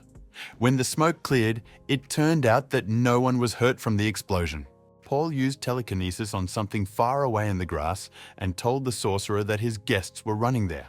Ahead, a running boar was chasing some kind of stick wrapped in a rag. The rest of the pigs simply ran after the first one. And all these brethren went straight to the killers, led by a cunning bait. A stream of pigs made their way through the thickets and swept away everything in their path. The pigs grunted and squealed terribly, their gaping mouths full of teeth. But they all began to fall into a pile of meat in front of the sorcerer. They had to work hard to cope with the unexpected attack, but taking advantage of this, their main target escaped. The sorcerer turned to one of the henchmen and he immediately apologized. He was also breathing heavily after stabbing several boars with his sword. William told them that there was no time to rest, so they must immediately go in pursuit. They couldn't be allowed to leave the gate as ordinary seekers. Otherwise, there would be trouble, thought William, whose magician he met was strange. The sorcerer told them to simply hold off the magician if they ran into him. He wanted to deal with him on his own. But when the henchmen began to object that the enemy did not look weak, the proud sorcerer growled that there was no one stronger than him in these gates. Debo was pleased that they left and framed their enemies, but Paul reminded him of the traps and said that the killers would not die so easily. Of course, the bully understood this, but he was surprised that the magician did not kill them right away. He could have taken advantage of the moment and defeated them. But Paul stunned him by saying that his enemies were stronger than him. And the magician thought about that fiery arrow, which he barely reflected. Debo could have actually died if Paul had waited even a moment. At the last second, he hit the enemy's arrow with his own. It was an accurate and well-timed shot, and he thought he had it. But then, in the cloud of the explosion, I saw the enemy's arrow continue to move. His fire only changed the trajectory of the enemy's magic, but did not damage it in any way. Debo still thought it was a joke and laughed nervously, even though he knew his employer never joked. The bully was outraged that they simply ran away, and Paul unlaced his bracer. His circles on his wrist became as wide as possible. Debo did not understand what this meant. If the circles have become wider, this means that your abilities have become better. Paul was at the peak of the second circle. In theory, they should be equal to the sorcerer. This means that the enemy has very strong magic. He definitely has 2 rings, but he somehow strengthened his magic. Their enemy is the most powerful seeker in these gates, Paul concluded, and stunned his companions. Debo suggested setting the hobs on their enemies, but the greenskins were not simple hogs. They could see through such a plan and use it. Debo shouted if he understood them in what position they were in if he was saying this. Kira interrupted their argument and said that the main thing was that the Dark Magician's minions were able to penetrate the ranks of the knights, and the fate of the world depended on this. Kira insisted that they needed to leave now and forget about conquering the gates. Her voice and hands trembled at the same time, but duty was above all. Paul sharply replied that it didn't matter, which angered the knight's girlfriend. She was indignant. This was to be expected from a former slave who was eager to get the reward from the raid. Paul objected, asking her what she would do after telling about what had happened, whether she could cope with everything. The followers of the Dark Magician hid for several generations. If they trumpeted to the whole world that they had returned, they would only bury themselves deeper into the ground. And they will continue to poison their world from within, Paul said.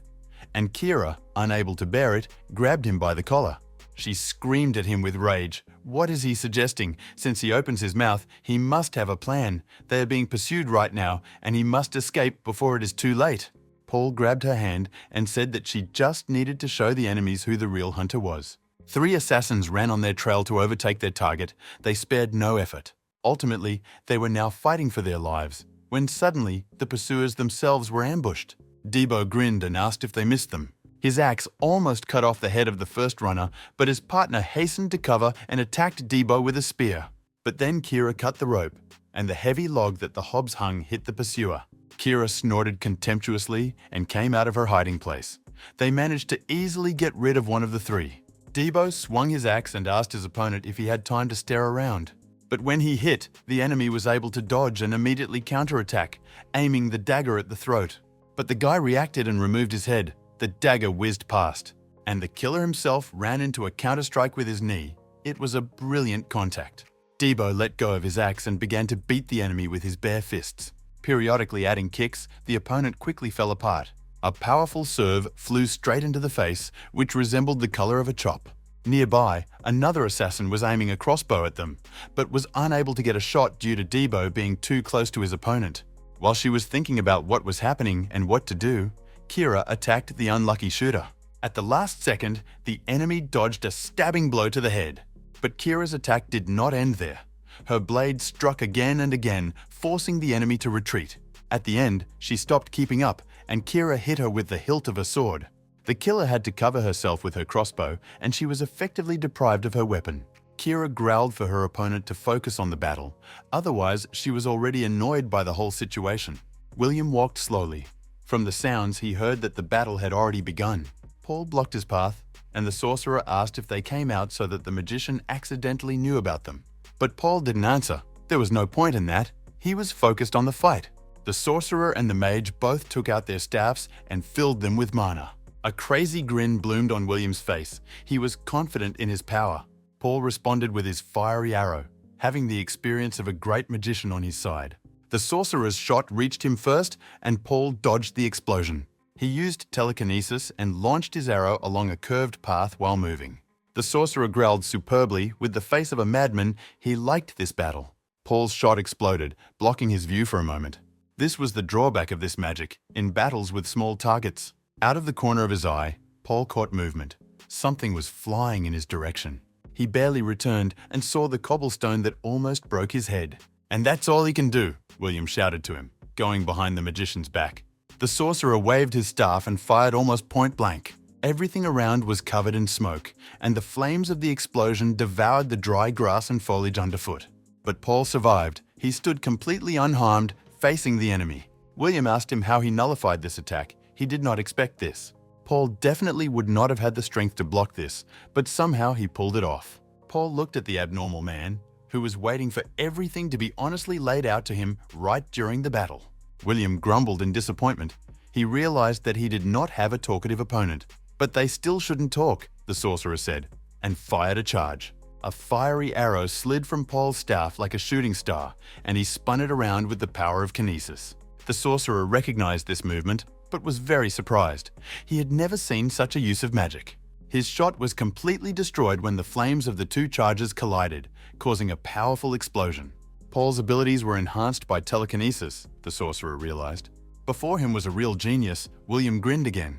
He hated those people the most. He grumbled enviously. He suggested enjoying this fight a little more and fired a lightning bolt. This time, Paul blocked the blow with a stone shield that he raised in front of him. But the sorcerer's magic was so sharp that it even pierced the stone barrier. Madman William was sure that Paul was hiding his best skill and pursued him with the passion of a predatory wolf. And it was not for nothing that he thought so. While the sorcerer was distracted, Paul shot an arrow along a curve into the enemy's blind spot. But he was able to dodge.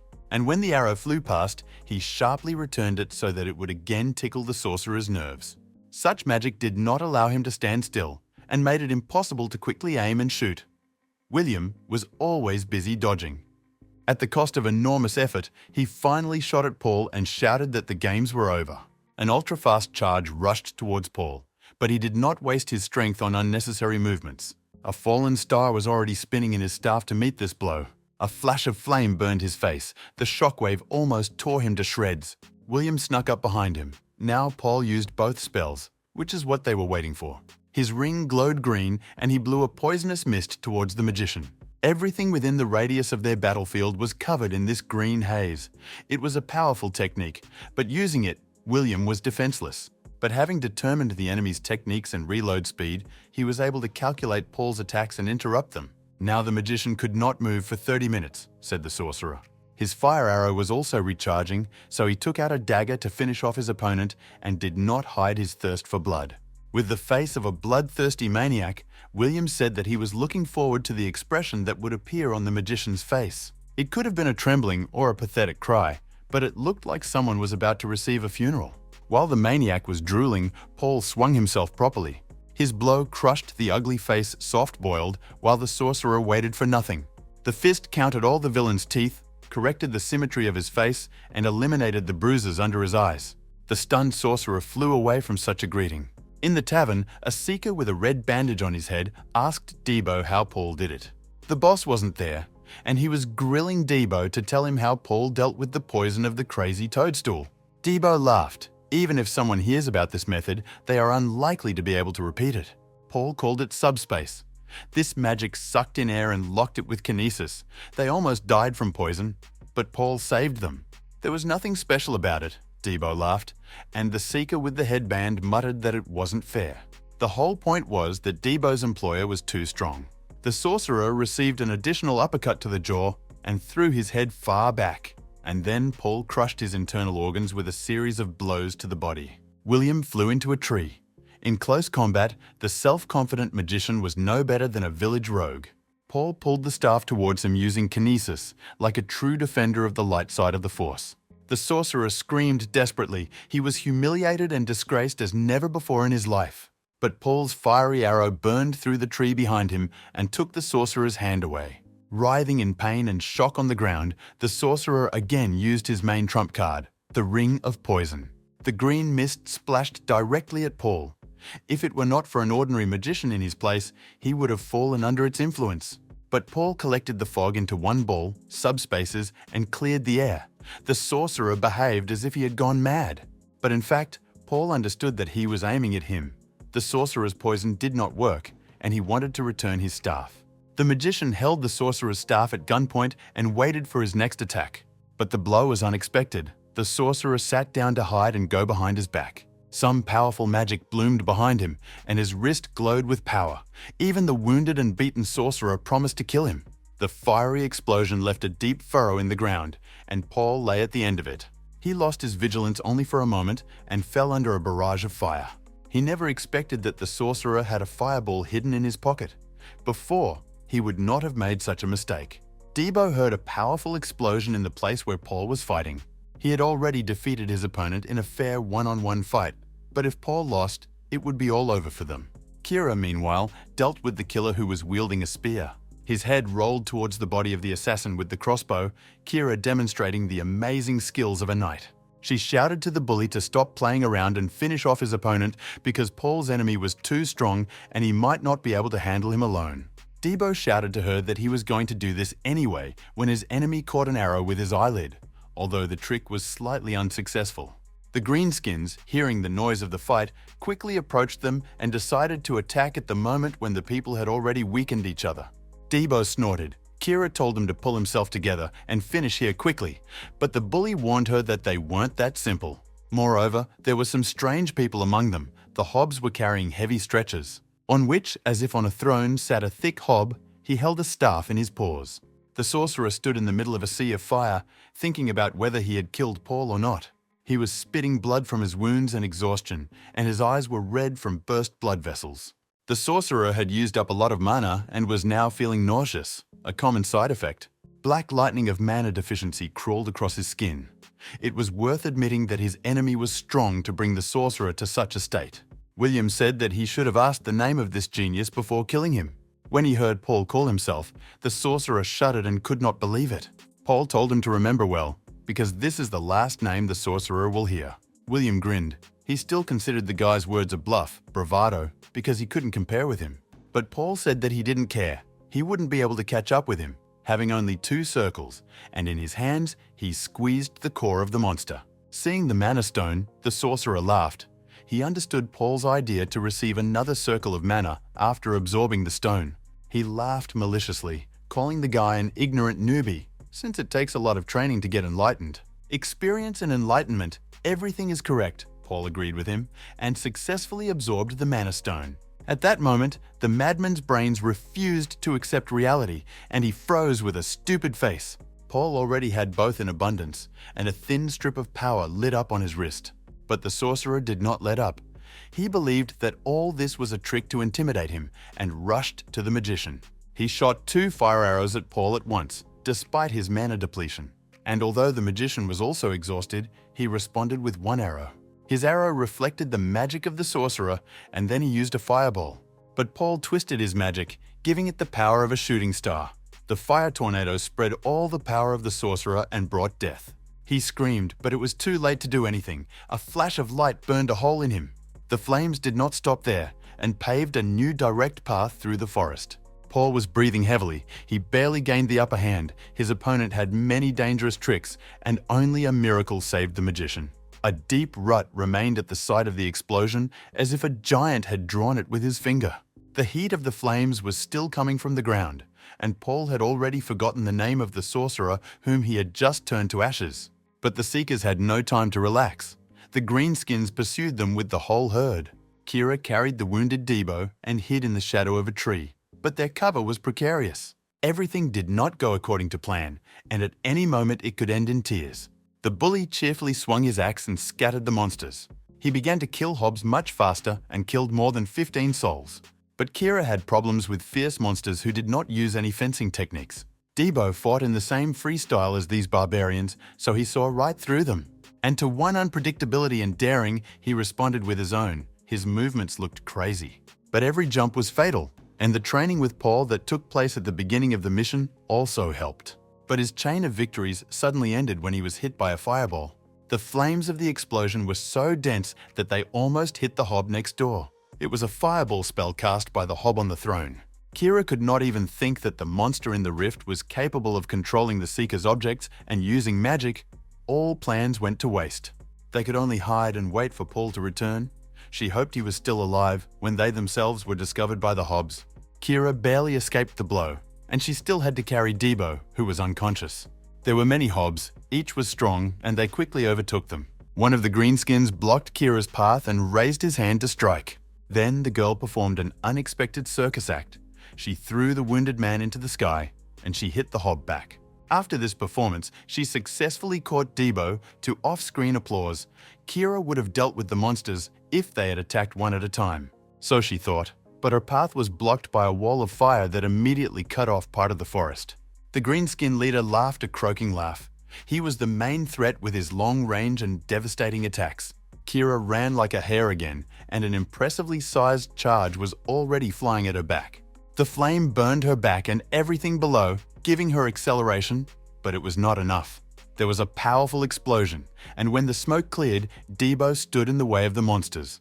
He covered Kira with himself, and it was surprising that he could still stand on his feet. What's even crazier is that Debo went into battle himself after taking this attack. The leader of Hobov growled at his subjects, and they also went into battle. Debo ran to the meeting. It was possible to hide from the leader's magic only near his subordinates. He cut down several Hobbs at once with lightning speed and did not even notice them. But he was immediately attacked from behind with an axe enhanced by his ability. Debo dodged as his axe sliced through the belly of the large Hobo warrior. The leader of the Greenskins was so afraid of the Seeker that he loaded fire without paying attention to his own. Kira watched the fight and couldn't believe what was happening. Such a comeback could only happen in the theater. Debo simply jumped up using the trees as support, avoided the blast radius, and attacked the leader from the sky. His eyes burned like coals, and the axe rushed towards the monster with all inexorability. Debo almost got the leader, but he managed to call out another fiery blast, which was impossible to dodge. Debo lost his outer clothing, was badly burned, and collapsed into Kira's arms. However, the leader was also wounded. He almost lost his head and was trembling from mana depletion. Raising his staff above him, he summoned another fireball. Kira told Debo to move away and wanted to take over all the monsters. The Hob leader shot a fireball at the desperate seekers. But at that moment when Kira said goodbye to life, the fireball was dispelled by Paul's shooting star. But his magic did not stop there.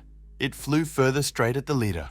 The fiery spear pierced everyone who was in its path, destroying the throne of the tribe leader.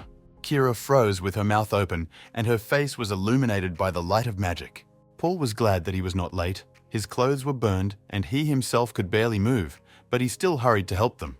A warrior with 4 circles sat at the gate. 4 days had already passed, and no one had appeared from the place where 100 seekers had left. At first he was happy about the easy money, but he became bored when he heard some noise at the exit. Right before his eyes, the gate was being destroyed, which meant someone had closed it. The wooden trunk rim withered and crumbled as if it had suddenly become rotten. When the warrior ran up to the others, they told him to call the bishop. Only a few people came out of the rift, and then it began to close. There were only 3 of them, and they were terribly shabby. One might say they were dying. When Paul came to his senses, he asked where he was from the red-bearded warrior who was on duty at his bedside. But he immediately stated that it was better for the guy to answer honestly. Of all the searchers who entered, only 3 of them survived. He wanted to know what happened, and Paul began to put on a show, feigning extreme surprise. He said that everyone else was dead. While the doctor treated him with magic, the bearded guard warned that it was better to tell it like it was, or he would follow. Paul said it was a demon and showed horror on his face. He asked for a pen and paper to draw it. He made a sketch, and when the guard looked at it, he exclaimed to the whole tent that it made no sense. Hundreds of people from different trade guilds fell, and this caused heated debate in the command tent. Some bearded man exclaimed in alarm that his relative was in the group. The guard showed them the art of Paul, who produced a very good image of the leader of the Hobs. It was the boss who killed everyone. For those who gathered in the tent, this was a powerful argument. The Hobs knew how to use tools. There were many of them, and they acted like an army. But then an arrogant mustache spoke up, who said that the 3 sisters would never have died from such a thing. Cockroach Mustache explained that all this makes sense only if they were betrayed and unexpectedly attacked in the back. He said that everything is obvious, the trio survived, they belonged to the same group. But then Ibis intervened, who said that he could no longer listen to their nonsense. His guys survived because they were the best, and betrayal was only an excuse. The mustache with a cockroach mustache was indignant that his people were considered worse. They immediately began to argue with Ibis about who was cooler, despite the fact that neither of them was in the rift. The arrogant cockroach demanded from Ibis proof of the same assertions, and Ibis confidently stated that his team did not take any objects from the rift. They had no motive. Paul thanked his guard for his help and bowed to him. His partner asked if the Seekers could just leave like that, but he replied that they had decided everything. On the way from the camp at the gate, Paul saw a snail crawling in the forest, which was also a piano. Kira exclaimed in surprise that the snail actually followed them. The cute creature stared at her binoculars and smiled. When they were already leaving the burning forest, Kira asked Paul why he was delaying. They dealt with the Dark Magician's minions and destroyed the Hobs in their camp. Now they could throw away all the items and properly injure themselves. Paul listened to her carefully. He had items that he did not want to part with. Kill the boss and throw away the item. That's what he would have done. But the little thing that the sorcerer brought, a phoenix feather, was too valuable. Simply by holding it with you, it increased fire damage by 1/3, and unlike other items, it accumulated effects. Now Paul understood why the Seekers were killed one after another. He had to take the pen with him at all costs. Kira reminded that if they reveal something they haven't registered before, they will definitely be suspected of killing the players. She told him not to be greedy and to stick to the plan, especially since they had already found an exit point in the destroyed camp. But then Paul saw a piano in the bushes and smiled, surprising the girl who had never encountered such a thing before. The pet snail did not have any skills. He simply followed his owner and collected various junk, and his shell was quite spacious. In a past life, he found this creature at the gate, and it was very lucky to find it here. Thanks to the slug, Paul smuggled a valuable artifact through border control. Kira enviously asked how he knew about this snail, and Paul said that it was just luck. She asked him what next, they did as he said, and the magician asked her not to rush. Their enemies have made their way even into the Order of Knights, which means the survivors need to be careful, or the conspirators will fall to the bottom. Paul said that they should have been back by now and they just had to wait. The girl fell to her knee and read a report to her master. All the minions fell from the clutches of monsters. 3 from Gapur survived. At the meeting, they suspected survivors and not followers of the Dark Magician, but even then, everything calmed down. Now they could continue their conspiracy. At that moment, ominous lightning struck, effectively illuminating the villain, who appreciated theatrical gestures. The villain said that at least one of the three must have seen the sorcerer William, but this was not in Paul's reports, which means they hid it. Perhaps Paul knew that it was not just the players who were behind the attack, but the henchmen of that person, and there was a possibility that he would talk about it. This meant that they were in danger, the servant exclaimed, and said that they needed to cut off all ties and hide the ends in the water. And the villain grinned evilly and said that this was an invitation that he accepted. But he needed another stage, he said amid thunder. And on this stage, there will be many spectators, on the gates of which he spoke, there were many marks from past teams. It was hell, chaos, in which ugly monsters of unknown biological origin attacked them. He lived in complete poverty and could only watch his little sister suffer, and he couldn't even be there when the family died. This place has always been hell, the girl with an axe on her shoulder, surprised that anyone else survived. But the ill-mannered beast, chained to the wall, looked at her angrily and sent her on a journey on foot. This was his first meeting with Aaron, but then they smashed monsters together. Debo killed them one by one and shouted that he was in first place again. Someone objected to him that he fell short a little, and another team member added that the bully was showing off too much. Aaron smiled contentedly and said that they were done for today. It was a good job. She stood alone on an unimaginable mountain of monster corpses. In 1 year with this woman, Debo changed dramatically. She was cold and at the same time caring, and he watched her from the side. So he became her student and worked hard to achieve her recognition, although he was very embarrassed about it. They wandered into a deep cave where the bowels of the earth flow like rivers. The girl asked Aaron to help her find her brother. No one else wanted to go so deep into the caves. But the cold warrior said that she had come to the wrong address because Aaron did not accept personal orders. Even though the girl called herself a guide, she only had her third circle. She would be a hindrance below. And besides, her brother might already be dead. But Debo intervened in the conversation. He said that they should help the girl because this is her last hope. He confidently stated that he wanted to help and promised to be responsible for the safety of this girl. Aaron listened to him and reconsidered her decision. They went deeper into the cave. Searching body after body, they looked for their brother. But it was unclear how the searchers died here. Their wounds were not from monsters. A week had passed since the man's death, they figured, when a shadow loomed over the group. Something very large fell on top of them and almost crushed them. Debo didn't understand what was happening, but managed to save the guide's girl. But at that moment, some huge monster attacked them and pulled its paw. Debo shouted to the girl to stay in place, and he went forward. But then Aaron intervened and knocked off the huge monster's paw with a powerful blow. She shouted to Debo that they would attack from the left so that he would cover her. The bully rushed into battle, defiantly shouting that he wanted to deal with the monster as soon as possible. The rest also rushed to attack the unknown enemy. A crowd of them jumped onto the multi-armed stone statue. Some covered themselves with a protective dome. The girl guide watched the squad with alarm, but could not help them. Usually more people die in rescue missions than those who need to be saved. Debo was breathing heavily. They had encountered a pesky monster, just like they had been told. His comrade asked where Chinon was. He could not find her anywhere. Debo found her brooch at the entrance to some cave and could not believe that she had gone there. Aaron told him not to let his guard down. She felt the energy even stronger that was inside. There could be someone even stronger inside, but this is not certain. Debo said that since he was responsible for her safety, he should go after the girl, but his friends besieged him. But Aaron said that she would go after him, because whatever it was a threat to their world of Maple. And since her task was to stop evil, they agreed to go together. Rivers of molten stone flowed below. It was stuffy and hot. The girl found her brother at the foot of a tree. There were tears on her cheeks because her brother had been dead for a long time.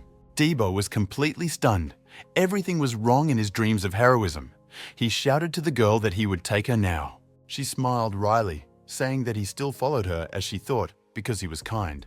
But the girl could not turn back. She said that the demonic tree was the evil Zakum, and it controlled the monster from outside. The real battle is just ahead, the crazy girl said, and Debo didn't understand what she was saying. Aaron stopped him. She didn't think that the one they were helping had another face, and promised Chinon to cut down the tree. Aaron told her to leave, because she might get hit by the gun if she was done with other things. Aaron realized that Shannon wanted to use her brother as a sacrifice. The girl took the red mana stone from his pocket. She stated that it all started when they first entered here. The demonic tree could control others, and this applied not only to statues, the girl said, and at that moment, Debo was stabbed in the back. Aaron turned around belatedly, and a shadow of anxiety ran across her face. The warrior herself was attacked from behind by her own ally. A purple magical tornado hit the ground, and fragments of stone splashed in all directions. Debo turned to the one who pierced him and stupidly asked what she was doing now. "They killed her friends," the distraught friend said, her eyes burning with fire. The girl guide laughed and said that words are useless, because for the converted, they are now an object of revenge. She declared that it was time for the finale, and streams of magma rose upward. Another stupid statue appeared from the lake of flowing stone. The guide's girl's hair turned white. Her eyes were also filled with madness, and she said that all this was for the sake of the dark magician. Debo was thinking about what to do when his friends were possessed by a demonic tree. Aaron screamed at him with all her might, telling him not to be a child and to kill her quickly. It was no longer Miria in front of him, and Debo replied that he knew about it. Aaron used an adrenaline rush and accelerated sharply. Her blow cut through the statue and the stalactites that hung from the top of the cave. It was not worth bringing everyone here. Debo blamed himself as he looked at his fallen comrades. He rushed to the black magician's henchwoman to finish this matter. His girlfriend and comrade-in-arms stood in his way, and he hacked at her with an axe.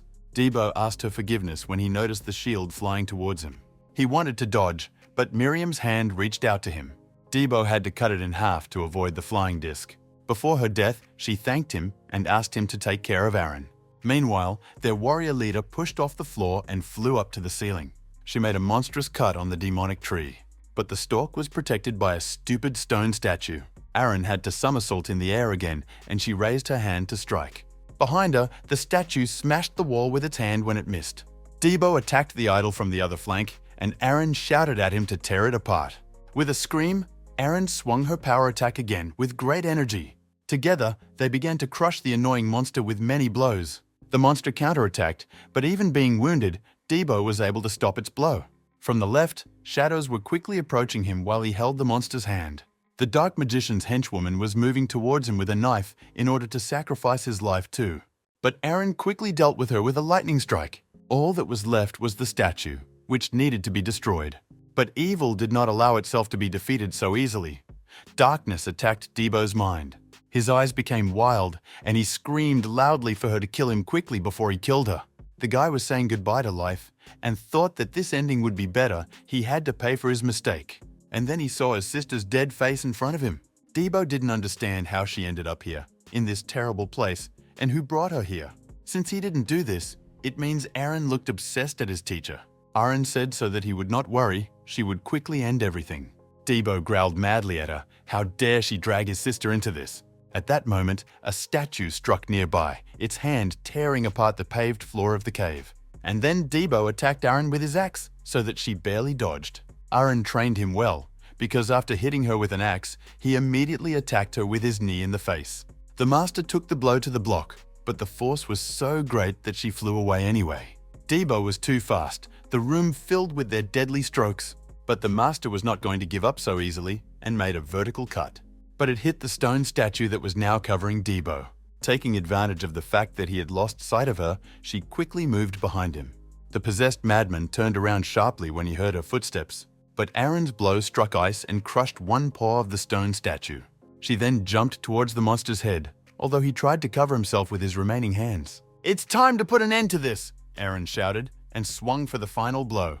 The final blow struck the statue with a bear roar, but her path was blocked by the possessed Debo, who landed on the boss's head.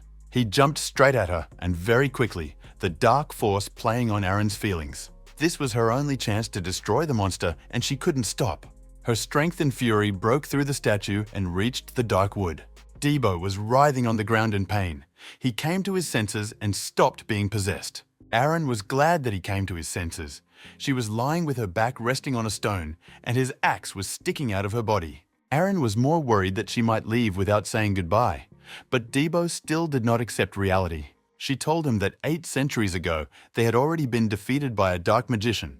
She could not stop him, because this was his task. "He has great talent unlike her at his age," the master said. and Debo lamented that he would never become so strong. She whispered that she was leaving Maple's world in his hands and smiled. Daylight entered the crack that she left when she cut down the tree, and it became quiet. He was her only student, Aaron added. Her eyes closed and she fell asleep. So the great master left forever, and Debo had to tell her friends and heroes about this. Without her, this place was hell for him. At first he could not find his goal, and then he could not protect it and atone for his sins. He couldn't even fulfill the request of someone dear to him. A fireball of cyclopean proportions rushed towards him. The flames devoured everything around, a sea of fire. There was no chance of escape from it. Debo woke up after a long and tedious flashback. It is unclear from which timeline. It was a real nightmare for him. His sister saw him open his eyes and said she was worried because he had been out for a long time due to his injuries. She asked him about the nightmare, but the guy didn't remember anything when there was a knock on the door. The sister said it was for him, and Debo went out to look without even getting dressed. His employer was waiting for him outside. Paul said that he would have to deal with their plan earlier, and the bully whined that he had the day off. Although Abus didn't bring up the issue at the head meeting, he did interrogate Paul about what happened in the rift and how the Hobbs were able to kill everyone. Abus reminded that the guy would receive the reward for the dungeon only after he told about everything. He gave for the most important things. Paul indifferently replied that he had made a mistake last time and first paid off his debt by placing a stack of bonds on the table. It was 2 million that completely paid off his debt. Abus tensed. With what they were paying the guy, he wouldn't have saved that much. Abus understood what Paul wanted to do. Since he was a free seeker, it was time to conclude a new contract. Abus asked what kind of prize Paul would like to receive and promised to come as close as possible to it, and he named the amount of 50 million. This was a staggering figure, and Abus called it absurd. No one would pay a mid-ranking seeker that kind of money. Paul stood up decisively and said that he would finish there. Debo asked how everything went. He was waiting outside and was worried. His employer liked all sorts of antics. Paul told it like it is, and that Abus refused after hearing the amount. Naturally, Debo thought his boss was crazy, but Paul said that was not the case. Debo snorted, which Paul always does first and then reports, and asked what kind of place they had come to. These were slums. Paul grew up here and spent a lot of effort to get out of here. This place used to be quite good, but that is far in the past. Now it is a haven for bandits. The worst place on Victoria Island, Debo agreed. In front of their eyes, someone kicked a guy and he flew towards them. The big man collapsed at their feet and slid a little more. Several people were chasing him at once and each had a knife in his hand. The man on the ground said he thought everything would go well. Debo offered to bypass the fight. This area was exactly how he remembered it. But then, the beaten man shouted to them that they had come late and asked them to protect him. He tearfully asked for help and made a pitiful face, clinging to Debo like a tick. The thug with a knife in his hand said that this scum stole an item from him and sold it. They will let him go if they are paid 3 million. From behind Debo's wide back, the victim began to shout that no one had seen him steal anything, and it was all slander. A big man with an incomplete set of teeth shouted back that he was clearly in a hurry to die, but Paul threw 3 wads of money in his face as if it were a mere trifle. He paid and told the drunkards to get out, which caused Debo a fit of bewilderment. He told Ralph to follow him, and the victim was very surprised that they knew him. He did not understand where he was. They came to hire him, but they had no money because they gave everything to the bandits. Ralph snorted that since they didn't work for anyone and had no money, why would he join them? And Debo demanded 3 million back. The smug insolent said that he did not ask to pay for himself. They did it themselves, without even asking him. Since they had come all the way to the slums, they should know about his skill and pay accordingly. He promised them a discount. Debo cursed when someone interrupted their conversation. The woman introduced herself as Mage from the Carnier Trade Union. She was looking for Paul. He grinned and said that it was him. Ralph was surprised. He had heard something about this alliance. Then, this girl started cunning and sweet speeches about how they appreciated his efforts in the gate for 100 people. And although it was suddenly in the alley, she said that she wanted to recruit his squad. Of course, they would need to pass a test. But then, she promised a bonus. Badge promised 3 million at once and 50 for joining. Paul accepted the order.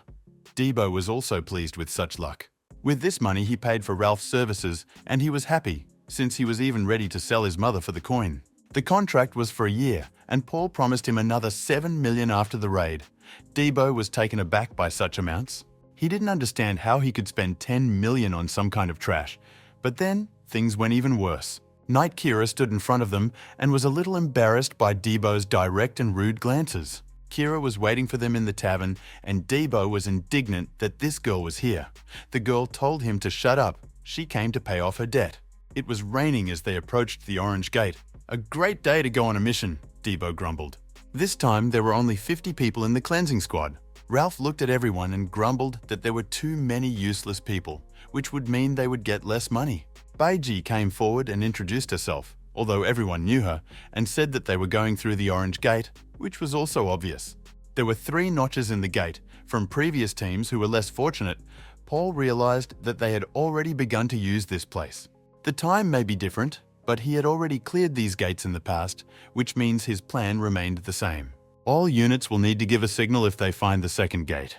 There could be gates in the dungeons, to another dungeon. A dream within a dream of the first level is shorter. Kira explained that since this is a gate of 2 levels, both will need to be cleared, and the inner level may be different from the outer one. Ralph said he didn't think Debo was so green and was worried about success, and then he turned to Paul. The arrogant robber said that even though they signed a contract with him, this does not mean that they installed the leader in the detachment. The commander must be chosen according to his skills.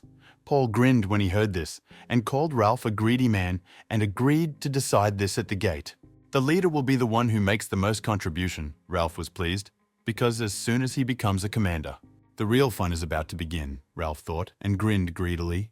Debo wanted to deal with the gate as quickly as possible in order to receive the promised reward, and now it was their turn to enter. Ralph continued to mock the boy, who thought he was out for a walk. Debo got angry and offered to deal with everything like a man, but Ralph objected that the result would be obvious, and he did not want to do something that was unprofitable. But as soon as Debo entered the gate, he saw carnage on the other side. The Seekers fought with monsters, shouted something about maintaining a formation that no one ever uses. The monsters that attacked them were called Devil's Eyes and looked like toothy collarbox. One of them fell on Debo and pinned him to the ground, intending to bite off his head. Debo pressed his hands against its jaws, and the monster's tongue was already probing and tasting him. But Ralph arrived in time and kicked the nasty monster, saving Debo from a difficult situation. Ralph told them to remain calm. Kira was alarmed that the exit led straight into the mouth of the monsters. The monsters smiled cheerfully and ran to meet new guests. But Paul incinerated the especially zealous ones in the blink of an eye with his mobile arrow. In his previous cleansing, they did not attack at the entrance. Kira used her ability to cover the sword with a golden aura and also attacked. But the monster showed miracles of agility and was able to dodge her rather fast attack. She made a few more quick swings, but the monsters dodged again. Kira could not predict their movements and missed a sharp attack with the monster's tail. As soon as she lost her balance and fell, clingy monsters rushed at her from all sides. But then someone hit the monster so that it flew into pieces. Debo was pressed again. The toothy one grabbed his halberd and did not let him go. But then Ralph hit the monster in the head so that it looked like the corpse of a flattened frog. After that, he kicked another monster so that it was simply torn into pieces. Debo was surprised by his strength. Ralph was more than capable. He counted the monsters he had killed and told them they didn't have to thank him. 3 circles of power burning on his wrist. Kira was also stunned. The 3rd circle's power was different from what they possessed. Another monster rushed at them, his mouth open with even rows of teeth. Ralph was again smashed into his smooth body like a ripe watermelon, and purple scraps splashed in all directions. The monster's movements were flexible and spontaneous, but nothing more. Ralph surpassed them in speed. He was much more effective than 2 newcomers, Debo and Kira. Only the magician boy remained. Paul had a fire arrow and telekinesis. He could even attract the attention of the guild, and he dealt with small mobs faster than Ralph. But Ralph did not know how Paul would fight the bosses and did not notice how the toothy one approached him from behind. He still hit him on reflexes, but the weirdo with a flexible body dodged it. But Ralph didn't care. He attacked with an uppercut to the monster's head. His gloved fist was again sprinkled with purple blood, and he kept thinking about the money that Paul could receive in the future. He had already seen how he would be swimming in money after becoming the commander of this detachment. Kira looked at the madman and was surprised that Ralph was having fun during a difficult battle. He shouted that it couldn't be better and again swung at another frog, but quite unexpectedly he received a kick in the kidneys and flew off. Paul was the one who kicked him, and Ralph was completely dismayed by such a vile attack. He asked the boy when he landed what kind of sneaky attack he was doing. Did he really want to fight? Paul replied that Ralph might not thank him, and he exclaimed what nonsense when more monsters were rushing towards him. But at that very moment, they were struck by a scattering of blue arrows, which tore the monsters into pieces and would have killed Ralph if he had stood there. The clearing was in full view for him, as were the people who fought the monsters in it. The archer was sitting high on a tree, and when the bowstring was pulled, 6 arrows were lit on it at once. Paul saw a flash behind him and realized where the fire was coming from. He moved forward to cover himself with the monsters, who immediately rushed at him, unbothered by the gunfire. The arrows pierced the ugly frogs and tore them to pieces. But Paul was not injured. He was surprised that the shooter was able to reload so quickly. Having estimated the direction, he fired a fiery arrow at the sniper. There was a powerful explosion in the distance that rose above the treetops. Ralph admired Paul's idea to hide behind the monsters, regroup and counterattack. He recognized his skill. Debo noticed something and shouted to Paul to be careful. The arrows were now flying from a completely different direction, straight at Paul, who did not expect a return shot after his own. There was an explosion as all the arrows flew to the same point this time. Paul was slightly wounded. He didn't understand what was wrong, because last time he got hit, and besides, the attack on him was from the opposite direction. Kira shouted to him that it was dangerous here and he needed to leave, which was quite obvious. The monsters were not afraid of shelling and got in the way. And the unknown shooter aimed at the survivors and did not spare shots. But there was nowhere to run. Their squad was literally covered in rain of arrows. They froze in place, not knowing what to do or where to retreat. Other seekers ran in all directions from such a massive attack. But it was too late. With such a density of fire, no matter what, it would hit someone. The arrows wounded people who did not think to hide behind a tree. Kira was not going to die so easily and swung her sword. Her sunstroke reflected the falling arrows, and at the same time, she protected the seeker who was nearby. He shouted at her not to stay too long and to run into the forest if she wanted to live. But she complained that she would have done this a long time ago if she could. Hordes of monsters were waiting for them in the forest. The girl covered her face from the heat when Paul's fiery spear burned their way to the shelter. Now the road was clear, he told them, leaving a deep line on the ground. Ralph said he would go first. He was the best person for the role. They ran forward. Kira turned around and shouted to the others not to hesitate. Even as the group retreated, they were again hit by rain and arrows. Several poor fellows did not reach the shelter, and Debo shouted to Paul that at this rate, they would all die here. Paul fired a volley while running, simply turning over his shoulder in the direction from which the shooter was firing. The explosion created a smoke screen that should have hidden their retreat for some time. Paul shouted to Debo to listen carefully to his command. The shooter was amazed that he was instantly discovered. His master was not in vain worried about Paul. Now he was tracking only him, but Paul moved too fast for an ordinary magician and was difficult to hit. The shooter counted the group of survivors, and there were 6. One was missing. It was the guy with the axe. But at that moment, he heard the hiss of fire approaching him from behind. Using his bracer, which he took from the sorcerer, Paul could now create fireballs. Now he saw exactly how he hit the shooter. Debo's axe was in his hands. They exchanged clothes and weapons to deceive the killer. Debo saw the explosion and stopped, realizing that their prank was a success. He carelessly took off his hood, thinking that it was all over. He was glad that their plan succeeded thanks to him, but immediately received an arrow in the kidney. Kira saw him fall and screamed at him. It was completely unexpected. At that same second, Paul saw a blue shot approaching him, and the surviving people were again covered by a deadly rain of arrows.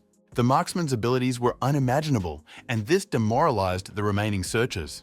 People continued to die, unable to escape, because monsters were waiting for them in the forest, which they could not cope with alone. Kira urged everyone on and again dragged the wounded Debo like last time. But this time, she was unlucky. A stray shot hit her in the leg.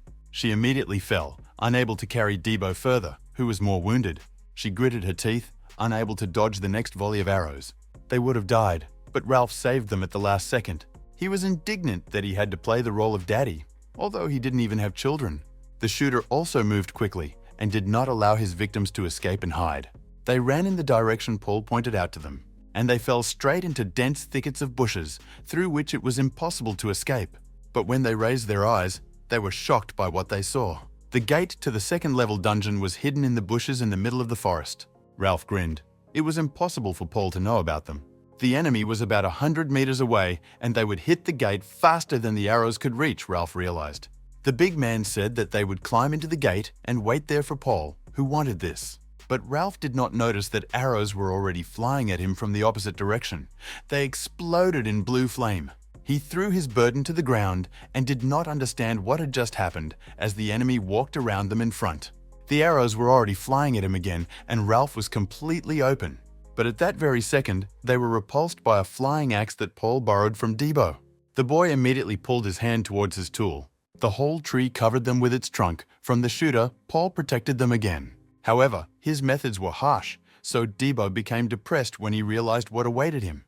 The log simply dragged the trio towards the gate, and it was thrown into the gate. Thereby, Paul saved them from constant shelling. The killer who watched this maneuver thought that Paul was a real psycho. The arrows hit the monsters. He killed everything that moved and even somehow resembled a person. The killer was annoyed that it was a monster again. He did not understand why Paul did not move, because this way he would not find him. It was stupid, and the shooter was angry, but he was going to see how Paul would get out. During the 13th year, Sir Yuok took him in and held a match between 300 killers. Only 5 remained alive. The killings continued for 7 days. No one was able to find him, so Sir Yuok called him the Ghost. The next monster moved and was immediately killed with 1 arrow. Another miss, the killer realized that he was hiding in a tree. But then, next to him, a fiery arrow hissed and pierced a nearby tree. This was a good thing, the shooter admitted, and began to quickly change position, jumping from tree to tree like a monkey. He found a convenient branch and took this place to counterattack. Now he knew where Paul was. His attack had a radius, so the shooter could simply cover the intended area. But his volley tore apart only tree trunks. Paul was not there. Instead, the return shot circled the tree and found its target. The shooter fell from the tree while dodging the explosion. He realized that Paul was using telekinesis to confuse him. Although he called it a cheap trick, the fiery arrows sought their target, writhing like snakes around the trees. And the shooter had to fire a volley using Paul's magic to protect himself. Their magic collided in the air, and there was a powerful explosion that blocked the view. Now the shooter could not see where the arrows were flying from, and one of them was already aiming at his back. The shooter was saved only by his super reflexes. He managed to shoot right at the target. But due to the close distance, he was still hit by the shockwave. The shooter fell painfully on his back and rolled to the side. He was shaking with anger and rage that the great killer was so easily revealed. But this only made it more interesting, said the smug shooter. The forest fell silent. The rustle of falling leaves could be heard. Both hunters hid. Paul realized that his opponent had decided to hide for real. It was annoying. It's amazing that the shooter could hide so well, Paul thought. Last time there was no one strong at these gates. This means that this killer was sent after him by the guild that hired him. Paul's presence influenced the course of events. The shooter called out to him. He shouted from a completely different angle that since Paul understood everything, there was no need to hide like a rat, but solve everything directly. Paul did not understand how the shooter ended up in that direction. He could not have done this directly without revealing his presence. This could also be an illusion, Paul thought, as he got closer to the shooter. He felt his presence and exclaimed, "He found him." Paul was attacked, and again from behind, although the enemy was right in front of him. On the other side of the gate, unlike the summer forest, there was snow falling in the mountains. The trio of seekers fell out there in the same way as Paul's log threw them. Debo was worried that they had left him alone, and Ralph didn't understand why he had to listen to these complaints. Debo didn't understand how Paul would deal with everything himself when his hand felt something hard, and upon closer inspection, he saw human bones. They were right in the middle of a whole cemetery of their predecessors who poked their heads through these gates and eloquently warned of the danger. Kira realized that this whole mission was a setup from the guild that hired them. A sudden attack at the gate, the murder of the seekers, and the number of bodies inside, which doesn't match the marks on the gate. They are followers of the Dark Magician. Kira assumed that the guild was luring seekers here who were interfering with them, but the assassin's package indicated that they had taken the bait. Ralph asked them what kind of henchmen they were, but then suggested they talk about it later. The owner of this place was very angry and loomed over them like a shadow. A huge and ferocious monster appeared in front of them, whose eyes sparkled with bestial rage. It was the boss of this place, who had not had dinner for a long time. Ralph realized that he would have to pay him for admission. He told the team that he doesn't usually show this to anyone, but they were lucky and took out his necklace. If you ask to describe Ralph in a couple of phrases, few people will have a pleasant epithet for him. He'll do anything for money, that's his reputation, he's a real piece of trash. But speaking of him as a seeker, everyone found him useful and his skills were top-notch. This guy was the best healer priest with 3 circles, and Ralph activated his healing. The wounded Kira and Debo immediately felt the effect of his abilities and were enveloped in a green haze. Even deep wounds healed on their own, which would normally take months. Debo was surprised to realize what class Ralph really was. Kira realized that even without using his powers, Ralph was monstrously strong. The priest grinned and told them that if they felt better, then it was time to work off the payment. Because the snow gorilla was not going to wait long and tried to grab his dinner. Ralph shouted at them to show what they could do, and they barely dodged a blow from the snow monkey. The rock under Debo's feet cracked and began to fall, so he grabbed the edge to avoid falling. And the gorilla had already opened its mouth, as if there was a buffet with dessert in front of it. The strong jaws slammed shut like the gates of a castle and crushed the stone like a nut. Debo managed to grab the monster's fang without losing his axe. Therefore, he immediately attacked the most obvious vulnerable spot of the snow giant, his eyes. Kira, meanwhile, attacked him from below and slashed at the monster with her aura sword. Debo's axe got stuck in the gorilla's wound, and the ape reached out with his hand to slam it down. Debo jumped to the side, and at that moment, Ralph covered him and prevented the monkey from completing the blow. The priest had amazing physical skills because he was also able to kick a monkey in the face. She, in a rage, tried to brush off the annoying but strong Mage, but Ralph dodged this blow. However, the beast was able to kick Kira, and she needed healing powers. Ralph grumbled that he got too demanding of a team. He used the ability on the girl right in the air. Debo was amazed. Their new ally not only treated them, but also successfully covered them, and also did it exactly at the right moment. Ralph added, lest they forget, his services are not free, and applied enhancements to them. After a short battle, they were able to beat the gorilla to death. Kira sighed. The monkey was really strong. Ralph replied that he was not that strong and offered to discuss the fee with them. When the gorilla let out a deafening scream and foul breath hit them, Debo held his nose against the stench and promised to put the monster to rest soon. But then, his body began to become covered with a crust of ice, and a strange metamorphosis occurred. The monster continued to growl, and the team, instead of finishing off the boss, waited for him to start the second phase. When the monster rose, it seemed to become even larger and angrier than before. The forest was again filled with powerful explosions and the crash of breaking trees. Paul ran like a hunted hare, under heavy fire from the rifleman. There was something wrong here. He could not understand where the enemy was shooting from. An archer with 3 rings could use voice trembling as teleportation, but this skill only returned the archer to a certain point. You can only establish one such point, which does not allow you to pursue the victim, Paul thought, when the shooter began to taunt him again. Hearing his voice, the magician threw a fireball in that direction. But he flew past. It looked like Paul was wasting his mana. In addition, he began to suffer from cramps from a mana deficiency. But the shooter was fine. All this was very dangerous for Paul. The shooter thought that Paul wanted to distract him in order to get to the second gate. Paul was breathing heavily. Black lightning of mana deficiency crawled across his face. He could not fight attrition, not knowing where his enemy was. At this rate, it will all be over soon. A powerful charge struck next to him, and Paul was knocked off his feet. There was no time to think. As soon as he stopped, shots rained down on him again. Paul decided to take a risk and drank a potion that increased mana. This was enough to summon a sphere of fire and repel the shooter's attack. "How stupid!" the shooter exclaimed and jumped onto a tree, dodging the powerful explosion. But then he saw 6 fiery arrows flying at him at once. Paul used the most powerful spell of the third circle, while experiencing a mana deficit as if he wanted to sacrifice himself, the shooter thought. Paul decided that they would get to the killer, if he understood his secret correctly, and would get him by force. Paul's fiery arrows were sent into uncontrolled flight, and the shooter thought that he was already hitting where he hit because he was crazy. And Paul again released a fireball with the last of his strength. This projectile caused the shooter to move because it was flying close to him.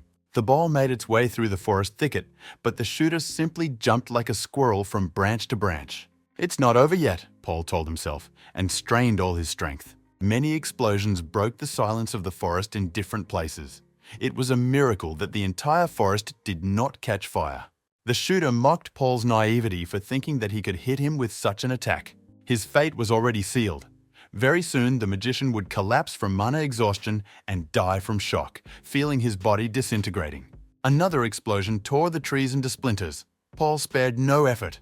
Even though he was breathing heavily, he held on thanks to sheer willpower and the overcoming of the main character. He summoned a fireball in front of him and poured the rest of his strength into this magic.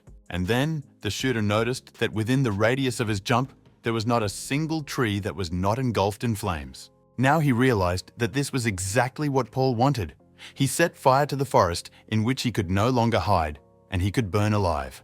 To save himself, the shooter ran to an open field away from the trees. But then it dawned on him that he was not acting of his own free will, as if he had been specially brought to this field. He heard the movement of footsteps and felt like a hunted mouse. Another shooter appeared on another tree and shouted to him that they should return. The brothers acted together. This is how they managed to fool Paul all this time. But now one of them opened, and Paul was able to hit it with a stone, which he picked up using telekinesis. The second shooter shot him to cover his twin brother. But a cobblestone also flew at him. They could no longer hide from Paul, and he saw them clearly. And when the squirrel was on the ground, Paul attacked with some kind of stick. The killer froze in place, not knowing what to do, run or fight. He pulled his bow from behind his back to protect himself from his crazy opponent. And he made an unimaginable somersault, and Paul's spear whistled past. Then the shooter tried to attack him from above while the magician was open. Paul dodged his foot. He himself was already exhausted and could not stand for long. To deprive the shooter of support, he hit the bow with a stick, and the acrobat lost his balance and began to fall on his back. And taking advantage of this, Paul struck with the back of his staff and broke the archer's bow. He sent it flying and swung for the next blow, the opponent completely open in front of him. The mask fell from the killer's face and he could tell the story of his scars. But then their conversation was interrupted by the second shooter, who almost killed Paul. He shouted to Neru to get up and hurried towards them as fast as he could.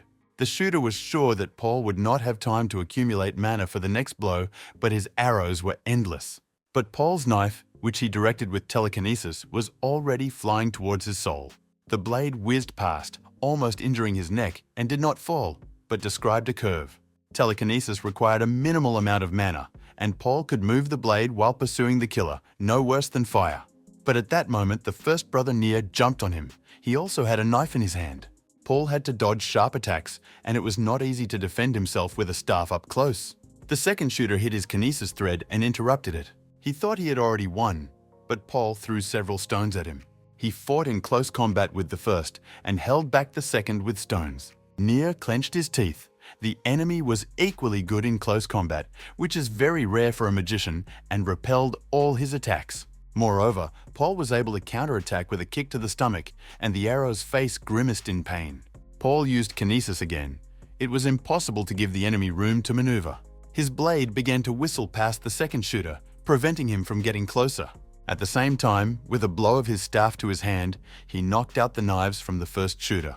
And then he hit him in the head with his stick in the style of a kung fu master. But at that very moment, I received an ordinary arrow in the hand, which was very unpleasant. Nair praised his brother for a good job and kicked Paul away. Paul could no longer hold the staff in his hands, and the killer attacked him with a knife. He began to deliver quick, sweeping blows and taunted the magician, who had only one arm left. But Paul's kung fu turned out to be better than his, and he was miraculously able to disarm his opponent. The killer lost the knife and moved his other hand to grab it. But when he grabbed the blade, Paul grabbed his hand and twisted the arrow's wrist, causing him to scream in pain. Nier shouted for Paul to let him in and made threats. But Paul summoned a fireball, and then the shooter began to beg to spare him, calling the magician crazy. There was an explosion. The second killer covered his eyes with his hand so that they would not be burned. He did not see what was happening there. Nier flew towards a tree and was blown away by a close-range explosion. The shockwave reached his internal organs, and he could not get up. After such a blow, he couldn't even breathe normally, let alone move. And then he finally realized that he could actually die here. The second shooter wanted to rush to help his brother, but an obstacle stood in his way. The telekinesis ball held the smokescreen, preventing it from dissipating. Nier did not see where Paul had gone and hurried to find him. He ran straight through the flames, which had not yet gone out, covering his face with a rag. Paul jumped at him from the tree like a wild cat. Because of the smoke, the killer did not see him until the last moment. In the magician's hands was an arrow, which he pulled out from a through wound in his hand. Nier threw a rag at him to distract him. His target refused to die. He gripped the knife tightly so that it would not slip out and hit Paul. Hot blood sprayed out. The second shooter saw how the force that held the smoke dissipated. He realized that the magician was dead, and he hurried to his brother, who might have been wounded, still not understanding what had happened. He saw nearby. He was breathing heavily and could not stand on his feet. The forest was burning around them, and he grabbed his brother. He had to leave before the fire buried them. He told his brother that now was not the time. They had delayed this matter too long, and they had to return the phoenix feather. But when the shooter took a closer look at the killed magician, he saw his brother's steel bracer on his hand. Nier is dead. The shooter belatedly realized his mistake and felt the cold. Paul stabbed him, and the kiss of death was not long in coming. Then he threw the dagger to the ground and fell to his knees. In this battle, he used everything he had, every trick, all his strength and skills. There was nothing left. Archers are annoying, he thought. Meanwhile, the gorilla believed in itself and staged a comeback by smashing Debo against the rock again. The monster did not let him leave and dealt another powerful blow from above. Debo lay on the ground, breathing heavily, and could not do anything. The second phase of the monster was too much for them. It was too strong. Another half meter and it would definitely turn into a cake. The monster attacked again to finish the job he started. But then Ralph jumped on top of him and the gorilla immediately noticed him. But for him it was too slow, Ralph exclaimed, and hit the gorilla with his fist. The monkey received an encouraging kick from the priest and liked it. But there was no significant damage because the gorilla was protected by armor made of ice. She swatted the priest, who hesitated, like an annoying mosquito on his face. If not for his strong body, and not for the help of Kira, he would have had a hard time. The girl knight cut the monkey llama with her blade. She shouted to him that she had repaid him for one healing and extended a helping hand. After which, she grabbed Ralph and took him away from the monster. The ferocious monster struck the ground right behind them, but luckily missed them. As if this were not enough, the gorilla learned to fly and made a powerful leap towards the fugitives. When the monster landed, it brought its entire mass down onto the ground, causing a shockwave that was impossible to dodge. Ralph treated their team on the move. Without this, they would have already become a snack for the monster. Debo worriedly asked if there was a way to defeat the giant because so far they were losing the battle with one goal. Ralph said that the weak spot was the back, and when Debo grumbled that it was big, he told him to just distract the monster. His task was to get closer to the weak spot from which someone's blade was sticking out. Debo tried to hold back the gorilla's fist and leaned on it with his whole body. This could only work here. In a normal world, he would not have had enough strength and his fist would have simply knocked the guy over. When Debo gave the signal, Kira and Ralph rushed towards the monster. The priest aimed at the sword and the knight covered him. They had to do acrobatics to dodge the monster's blows. Debo was nervous. The monster still noticed that they were sneaking up on him, despite the fact that he was distracting him. The monkey was surprisingly agile in the battle with 3 insects that jumped like grasshoppers. Someone finally jumped when the gorilla put him on the ground with a hard slap. It was Debo, he got it well, and a second slap came from above. Kira yelled at Ralph to get treatment when the guy was hit again. Ralph stood to the side and held his head. He was also pretty tired. The priest warned Kira that he had 4 recoveries left and she must dodge. The monster growled. The seekers dispersed to wait until he was distracted. But Kira came under attack immediately after the words "they dodge." Ralph had to save her urgently. But because the girl lost consciousness, he realized that he had wasted his skill. Now Ralph was left with the ice monkey alone and had to run away. Daibo meditated after a general massage from a monster. The service was free. From such procedures, he became completely relaxed and lost the will to fight. Debo plunged into a flashback of the first level, where Paul told him how to increase his power level. Debo had enough experience to get the second round, but Paul advised to do it later. Enlightenment depended on thinking. For everyone, it was their own experience. Paul said that it was pointless to share personal things. It would not help him. It was necessary to find a key stop word that would suit him, said the leader of Debo. This could be the understanding of mana, or the search for knowledge, or one unforgettable memory. Debo's heart tightened and the frequency of the beats increased. He attacked the monster again, but the monkey swept him away and waved his paw towards him. But Debo dodged and delivered a slash that cut through the ice armor on the monster's body. Even Ralph was surprised that Debo broke through the monster's ice with one blow and didn't understand how he did it. Now, a second circle appeared on Debo's wrist, and he could once again attack with increased fury and power. The vertical cut tickled the monkey's face, and she winced in pain. Finally, Debo began to use his axe for its intended purpose. Then he climbed onto his back and swung his axe, aiming for the sword that was sticking out of her. Debo struck flatly, and as if with a hammer, he drove the wedge deeper into the monster. The ice monkey's core cracked, and it tried to fall on its back to deal Debo like a bug. Ralph jumped on the monkey to beat him up and praised Debo for a job well done. Ralph also raised Debo from the dead and shouted at him to continue his work, and the guy listened to him. The monster growled tiredly. He felt his imminent death. Ultimately, this is what he was created for, to transfer experience points to the heroes. Debo absorbed the damage again, but timely treatment with a healing enema from Ralph saved him. However, the doctor himself fell into the clutches of the monster, and he squeezed him painfully. Ralph grinned because he had completed his task and distracted the monster. Debo was back in position to hit the wedge in the back of the monster. He put all his strength into this blow, and his axe exploded in fire. This time, the monster's core was pierced, and for a monkey, this is a mortal wound. Debo swung his axe again to put the monster out of its misery. But even the wounded gorilla was able to throw him to the ground. Debo got out of the snow and rushed into battle again because Ralph needed help. He grabbed the half-dead Ralph and asked him what was happening. But suddenly the monkey began to run away from the searchers, as if frightened. The monster lost its limbs right on the move. The ice armor that protected it before began to destroy the monster. He crawled forward in a futile attempt to escape, but his body was already completely decomposed. The monster let out a final roar and rested in peace, Debo wearily watching its death. Kira came to her senses in the cave where Debo dragged them. He lit a fire so that they would not freeze, and Ralph was still sleeping.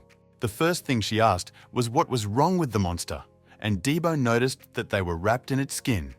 The bad news was that the gate could not be found. The weather wasn't the best, so Debo decided to rest. Ralph wasn't in the best shape either. After the blizzard subsided, they could look for a way out. He went out to investigate when it cleared up a bit, the frost still burning his skin. A day had already passed since they separated, and Debo was worried about Paul. If he was hurt, the killers could come here for them. He heard some movement behind him and turned around. There were winter-hardy versions of monsters from the forest crawling there with one eye. Debo grinned, and why was he surprised? He just brought a bunch of monsters on himself. Kira heard someone walking near the cave and thought that it was Debo who had returned from reconnaissance. The guy was shabby and dirty. He said that he had encountered a couple of dunces. Kira was surprised that there were still monsters there. It was dangerous, so she offered to go with him. But Debo replied that someone should look after the half-dead priest. They are partners after all. Kira still insisted on joining him, but Debo said that they would only get confused because he remembered the places he had already been.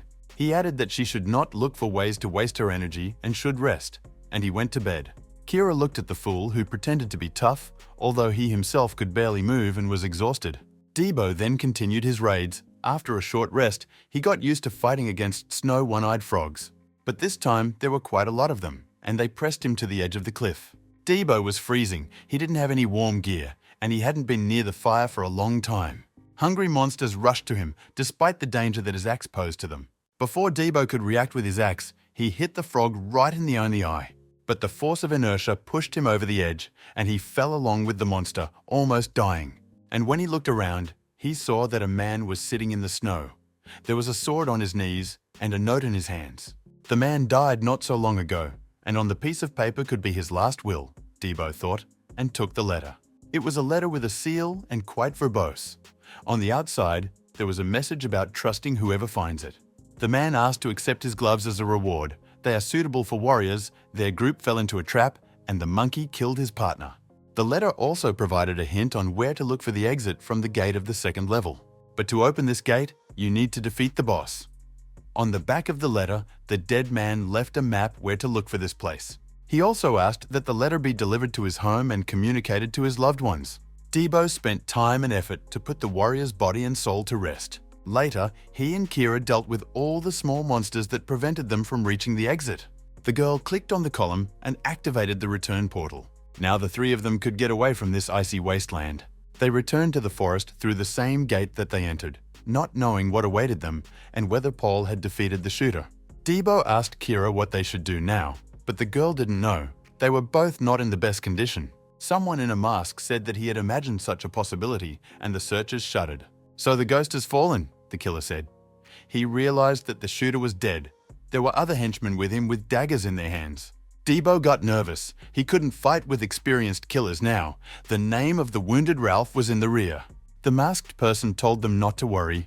He waved his hand and promised that they would finish everything quickly. Kira parried the first attack with her sword, covering Debo and telling him to go back. But another enemy threw daggers at her and wounded the knight's girl. The third henchman of the dark magician attacked Debo, but then a bright stroke flashed and a fiery arrow pierced the killer's body. The second stroke destroyed Kira's opponent. Death was instantaneous. The arrow changed direction several times and left no chance for the minions of evil. The latter was killed with a precise hit to the heart. The ambush was a success. Debo looked dumbfounded at the mountain of corpses and turned around to see whoever had done it. It was Paul, who smiled affably at them and asked if they were bored. Debo suggested saving the warm greetings for later. And since he was late, Debo said that Paul would owe them a couple of cups of tea when they returned. The huge wolf bared his long fangs and rolled his red eyes. Next to him sat his owner, who kept this wolf on a chain. The evil villain was thinking about how someone so experienced could appear out of nowhere without being connected to anyone. The noise and rumors will continue to circulate for some time, he thought. A maid appeared at his feet, fell to her knees, and told him that Paul had returned and wanted to know what to do with his contract. The villainous villain made a terrible face, which only scares babies, and ordered her to kill Paul. The servant who hired the magician was confused and wanted to object. The villain said that they were in no position to worry about public opinion. Paul was too unpredictable, and there was someone behind him. The henchwoman said that he really was not alone. Paul had his group with him. Ralph grumbled, tasting the dish, and said that it was disgusting. Debo immediately exploded and demanded not to insult his sister's cooking while the girls chatted pleasantly. Debo ground his teeth. That's why he didn't want to bring the boar to his home. Kira reminded that the guild was hunting for them, and they would be dangerously separated. This house was the best place, including for his sister. Wherever they were hiding, they could be found, she added, when Paul returned and said that he was out on business. Ralph said that it was just in time, because it was time to talk about the reward. He suggested starting with the leader of the group and giving everyone 7 million masses. Debo was indignant that in such a situation they would ask for money from their killers. Moreover, according to Ralph, it was Debo who defeated the snow monkey, although he did not remember it. Kira added that Paul fought with the twin killers and saved them. The arrogant Ralph asked them who saw it, as if it was possible to lie in this matter. Kira ignored him and asked Paul what to do. He replied that the Kania Guild would definitely do something against them. At that moment, someone knocked on their door and asked how long he would wait here. Debo turned around and opened his mouth in surprise. Kira was also stunned to see the guest.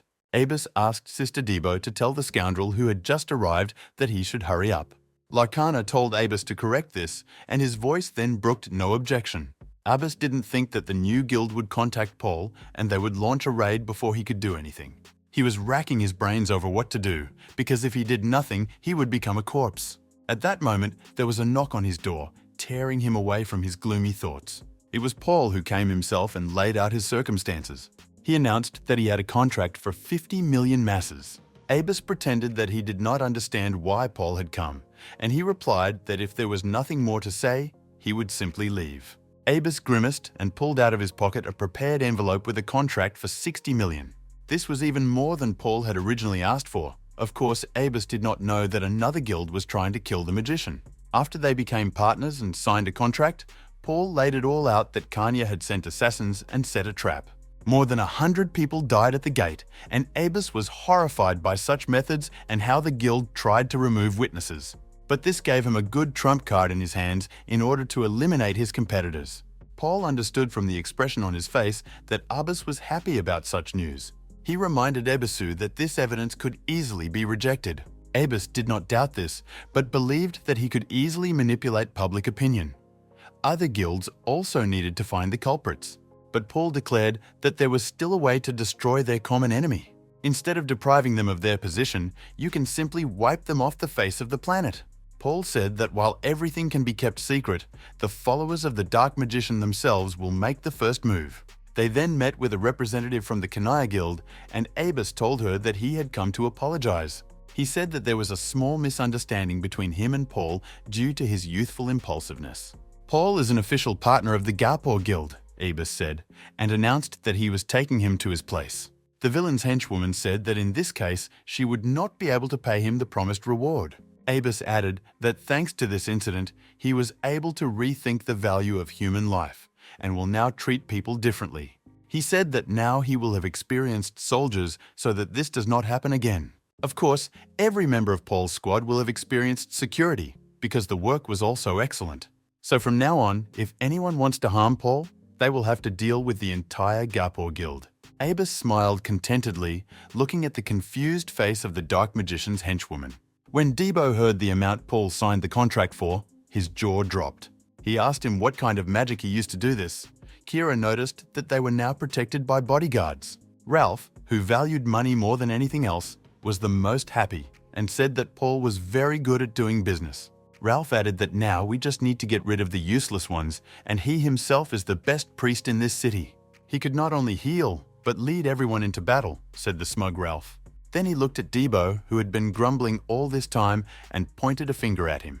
Ralph called him a monster and asked what he was. When he thought Debo was passed out, he woke up and defeated the boss himself. It was beyond words. Kira also noticed this, that when Debo fought with small monsters, he seemed to go wild and lose consciousness. The guy told them that he didn't know how to explain it. He just seemed to be sleeping. In this dream, he saw a woman he was unfamiliar with whom he fought, and there was a feeling that they were close. As soon as he woke up, he forgot her face and only remembered that they used an axe like him, and Paul was taken aback when he heard this. Perhaps these two were somehow connected, and while Debo sleeps, some of his past powers before regression returned to him. Paul thought about it. He didn't understand how this was happening. Maybe something went wrong after he changed his destiny. This also applies to him. Ralph turned to the thoughtful Paul. Looking at how quickly the mage became stronger, he understood why the Gapor Guild was so interested in him. Then he looked at the Knight's girl, and she became so excited that she too would be evaluated. She had good fundamentals and was quite skilled for a second round in Ralph's opinion. But she didn't stand out from the rest in any way, he said with emphasis in his voice. Ralph said that they were now bait for murderers, but they were paid for it. But he did not want to share the reward with those who were a burden. He stated that he would be grateful if Kira returned to her knights in the order, and the girl became angry. She plunged into the first level flashback, which was needed to reveal this character. As she walked along the corridor of the order building, someone met her and said that the girl had a lot of work to do. The grinning knight said that he thought she died in those gates. Kasim asked if she was going to the master, and Kira looked at him in disbelief. He had heard that she had joined the search team and was clearly underestimating herself. But this was the perfect place for her, the nasty guy said. Leaving this place was the best thing she could do for the master and the order, he added, and walked away. Kira informed the order master of her desire to leave. He asked her what was the matter. Was she really not who he thought? But the girl replied that she could not explain it now. But one day, she will be able to. Having heard this, the master asked her again and looked up from the papers. He told her that he would report that her participation in the search team was part of a secret mission, but she must report back once every 3 weeks. The master told her not to forget that she was still a student and forever a knight of their order. Kira told them that although she was asking a lot, she could not return until she found a traitor in her order. The girl stated that she did not need money. She only asked to give her a little time. Ralph grinned smugly. She was so immature, they want to get rid of her, he decided for everyone. But Paul intervened in the conversation and asked Ralph if he was sure of his words. The dissatisfied priest turned to him. Paul said that given Kira's character, it would only be worse for them if she searched for the followers of the Dark Magician alone. Although Ralph thought that Kira did not have strong enough skills, he had something to add. Paul sent him to the second floor of the rift because he was confident in Ralph's skills. But without Debo, they would have died, which was disappointing. Ralph trembled and said that this was no ordinary opponent, and Paul had no right to say so. The snow monkey is not an ordinary enemy, Paul snorted, and said that he had already killed such a one on his own. Of course, this was before his regression, but he couldn't tell them about that, and he wouldn't have to fight the monkey if everything went according to plan. He thought about doing the same this time, but Kanya sent more experienced killers than Paul expected. Ralph was indignant and called his words nonsense, because until recently Paul was a slave. Then Paul looked angrily at the bully and offered to show proof of his strength. Ralph quickly calmed down and said that evidence was not needed, and asked if the magician really didn't need him either. Paul smiled contentedly. He had achieved his goal and put the priest in his place. Everything was quite simple. They should become stronger than they are now. There was a month left until the next raid. And in such a situation, the solution is cruelty, the magician said. The servant reported to the villain that everything did not go according to plan.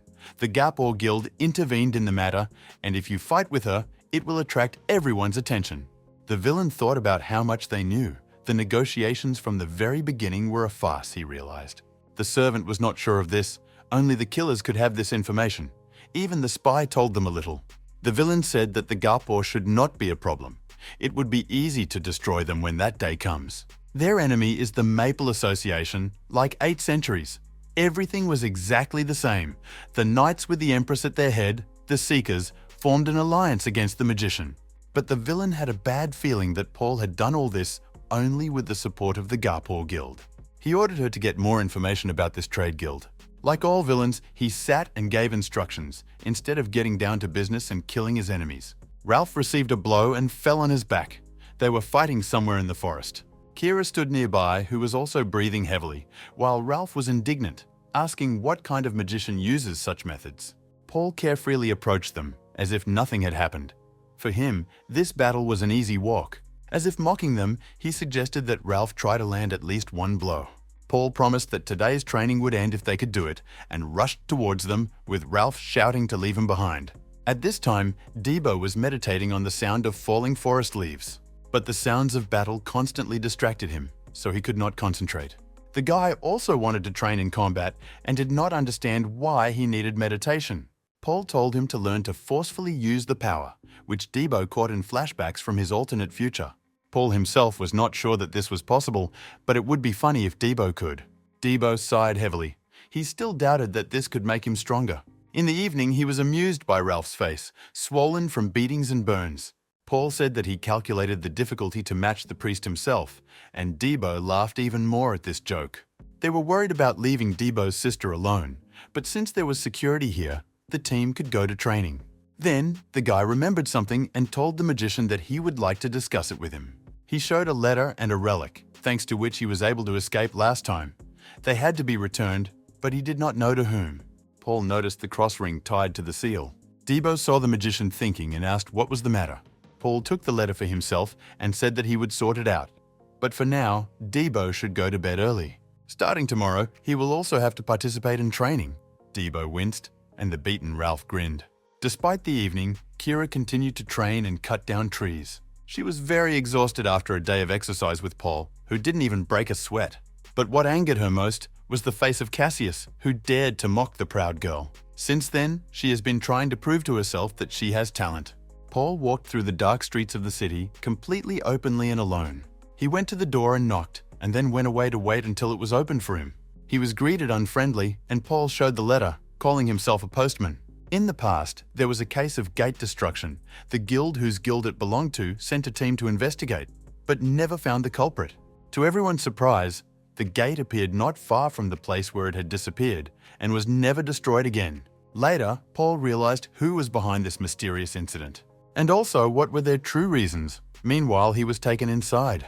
Paul found himself in a small dark room and looked around. Someone asked him how he knew about this place from the darkness. 5 people looked at him angrily and gave him a minute to think. The Hunters of the Cross, a secret group who knew that the gate was a trap for seekers, they were the ones who destroyed it. A great sacrifice that no one knew about. The hunters took out their weapons and pointed them at Paul, showing that they were not joking. Paul transmitted the letter to their leader using telekinesis. He said that he had come to return what they had lost, but he understood that they would not reward him for this act. He promised to give them a short route, saying that if they wasted time searching, it would be disadvantageous to him. But the girl continued to count down. Paul honestly admitted that he could not tell them how he found this place, but he warned that if they killed him, then the whereabouts of their leader would be revealed, and the countdown of the hunters stopped. A girl with red eyes came forward and asked him who he was. Paul smiled and said that he was glad to meet you, and said her name was Cherie. Although it would be more correct to say we haven't seen each other for a long time, because in the previous story, they were friends. Cherie joined them when the hunters were gone, and they fought side by side hundreds of times until that very day. Then she smiled sweetly at him and said to go ahead, promising to catch up, and sacrificed herself. At first, Paul wanted to repay this debt, so he told them directly, so that they withdraw their cell in another city, because it has already been exposed. And he recently found something, Paul said, and handed her some kind of box. There was a severed hand there. He took it from the Kania Guild, who tried to kill him. Cherie didn't understand what that meant. She thought he was trying to provoke her and said he would regret it. But Paul suggested that we take a look first. And with his kinesis, he took out his hand, on the wrist of which there was some kind of symbol. It was the mark of a dark magician's follower, a red spider with an eye. The other hunters also recognized this sign and were surprised that the followers who hid well were from Kanya. This mark was difficult to find because it only appeared if the skin was saturated with mana. Cherie was shocked because few knew what it was. She asked him what he needed and told him not to talk nonsense about how he was just a good person passing by the crocodile. Paul replied that he needed information, and that's what he came here for. After they decided to let the magician go, they began to discuss whether they could trust him or not. Everything they were told looked like a trap. Cherie decided to be more cunning and pretend to fall for it. Paul received something he did not expect to receive with the information. He didn't expect his enemies to be so fast and thought that their actions were also changing after his. But everything had already been decided, the magician thought, remembering the skull. The next point on the route is the Nautilus boat, a steel ship sailing out to sea. They were at the port, and Debo watched as passengers were loaded onto a merchant ship. A month had already passed since their last task, and everyone already had goosebumps in anticipation of the task. Paul came to Ibis's office to discuss his next raid. He offered him 2 large gates, in which the Kania Guild was interested, and suggested that he get down to work, because a whole month had passed. While Paul was thinking, Ibis managed to get angry, thinking that the guy was scared after they had gone so far. But the magician confidently stated that he had already chosen where he would go, and it was not one of the places listed by Ibis. He was taken aback by such impudence and asked if Paul understood what this place was. Kieran, the captain of the Nautilus, commands countless pirates there, and she had a student nicknamed Eagle Eye Ray. The Eagle Eye Gate was named after her after she died there. This gate with a huge reward was considered impossible, since many seekers died there. Hearing that they were discussing something interesting, Lachlan knocked on their door. He came here to personally give something to Paul, in honor of the start of a new raid. He showed him 2 phoenix feathers, an item that the guild had prepared especially for Paul. The Lord smiled. He expected good results from the magician. Paul understood that now he would have to work off the reward he had received. He already had 4 phoenix feathers. Debo asked him why he did not come. Paul replied that they were waiting for someone, and Debo was surprised. It was a searcher with a bandage who called him out, calling him a drunk, and in his hands he was carrying some kind of package. This was the order that Paul asked for. The seeker gave them the package and told them to try it on. It was a new uniform, light armor with fur trim, and Ralph was glad that it was free. Kira was pleased that the uniform was light and did not hinder her movements. It suited her. They asked what the armor was made of, and the master replied that it was the skin of a snow monkey that Paul had given him.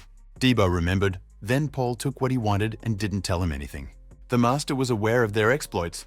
Obviously, such a good skin could only be obtained from a high-level gate. He had one more set left, and Paul suggested leaving this to the master. And when he didn't understand, he informed him that the seeker must go with them and therefore ordered him to change clothes. The large ship had been moored near a tropical island for a long time, so the crew had already gotten bored. They met their seekers who had returned from the campaign, led by Lady Maya. She returned having cleared the gate for 200 people, and rumors about her quickly spread throughout the ship. Immediately after the mission, Maya came to the captain and asked permission to go to the Eagle Gate, but was refused. She stated that she had become much stronger, and the captain had no reason to stop her. The captain looked up from her work and angrily asked if Maya was going to contradict her. The girl also shook with indignation. How else should she avenge her sister Rhea, she asked. But the captain was adamant and repeated her order. Maya lay down on the table. Even strong coconut tea could not console her. The girl was indignant that the captain would never allow her to do this and was already thinking about going on a raid herself without asking. Her first mate said it was Kirian's way of caring for her, but Maya thought the captain was going too far. While the assistant was comforting her, one of the sailors ran in and shouted that they had a problem. Some strangers a couple of minutes ago took away the task of clearing the Eagle Eye Gate, he said, and Maya jumped up from such surprise. Some land rats took the reward, and the pirates greeted them with an unkind word. Paul's team confidently walked along the deck of the ship, not paying attention to the shouts all around. Debo grimaced, sensing that they were being looked at with an unkind gaze. Kira told him to remain silent.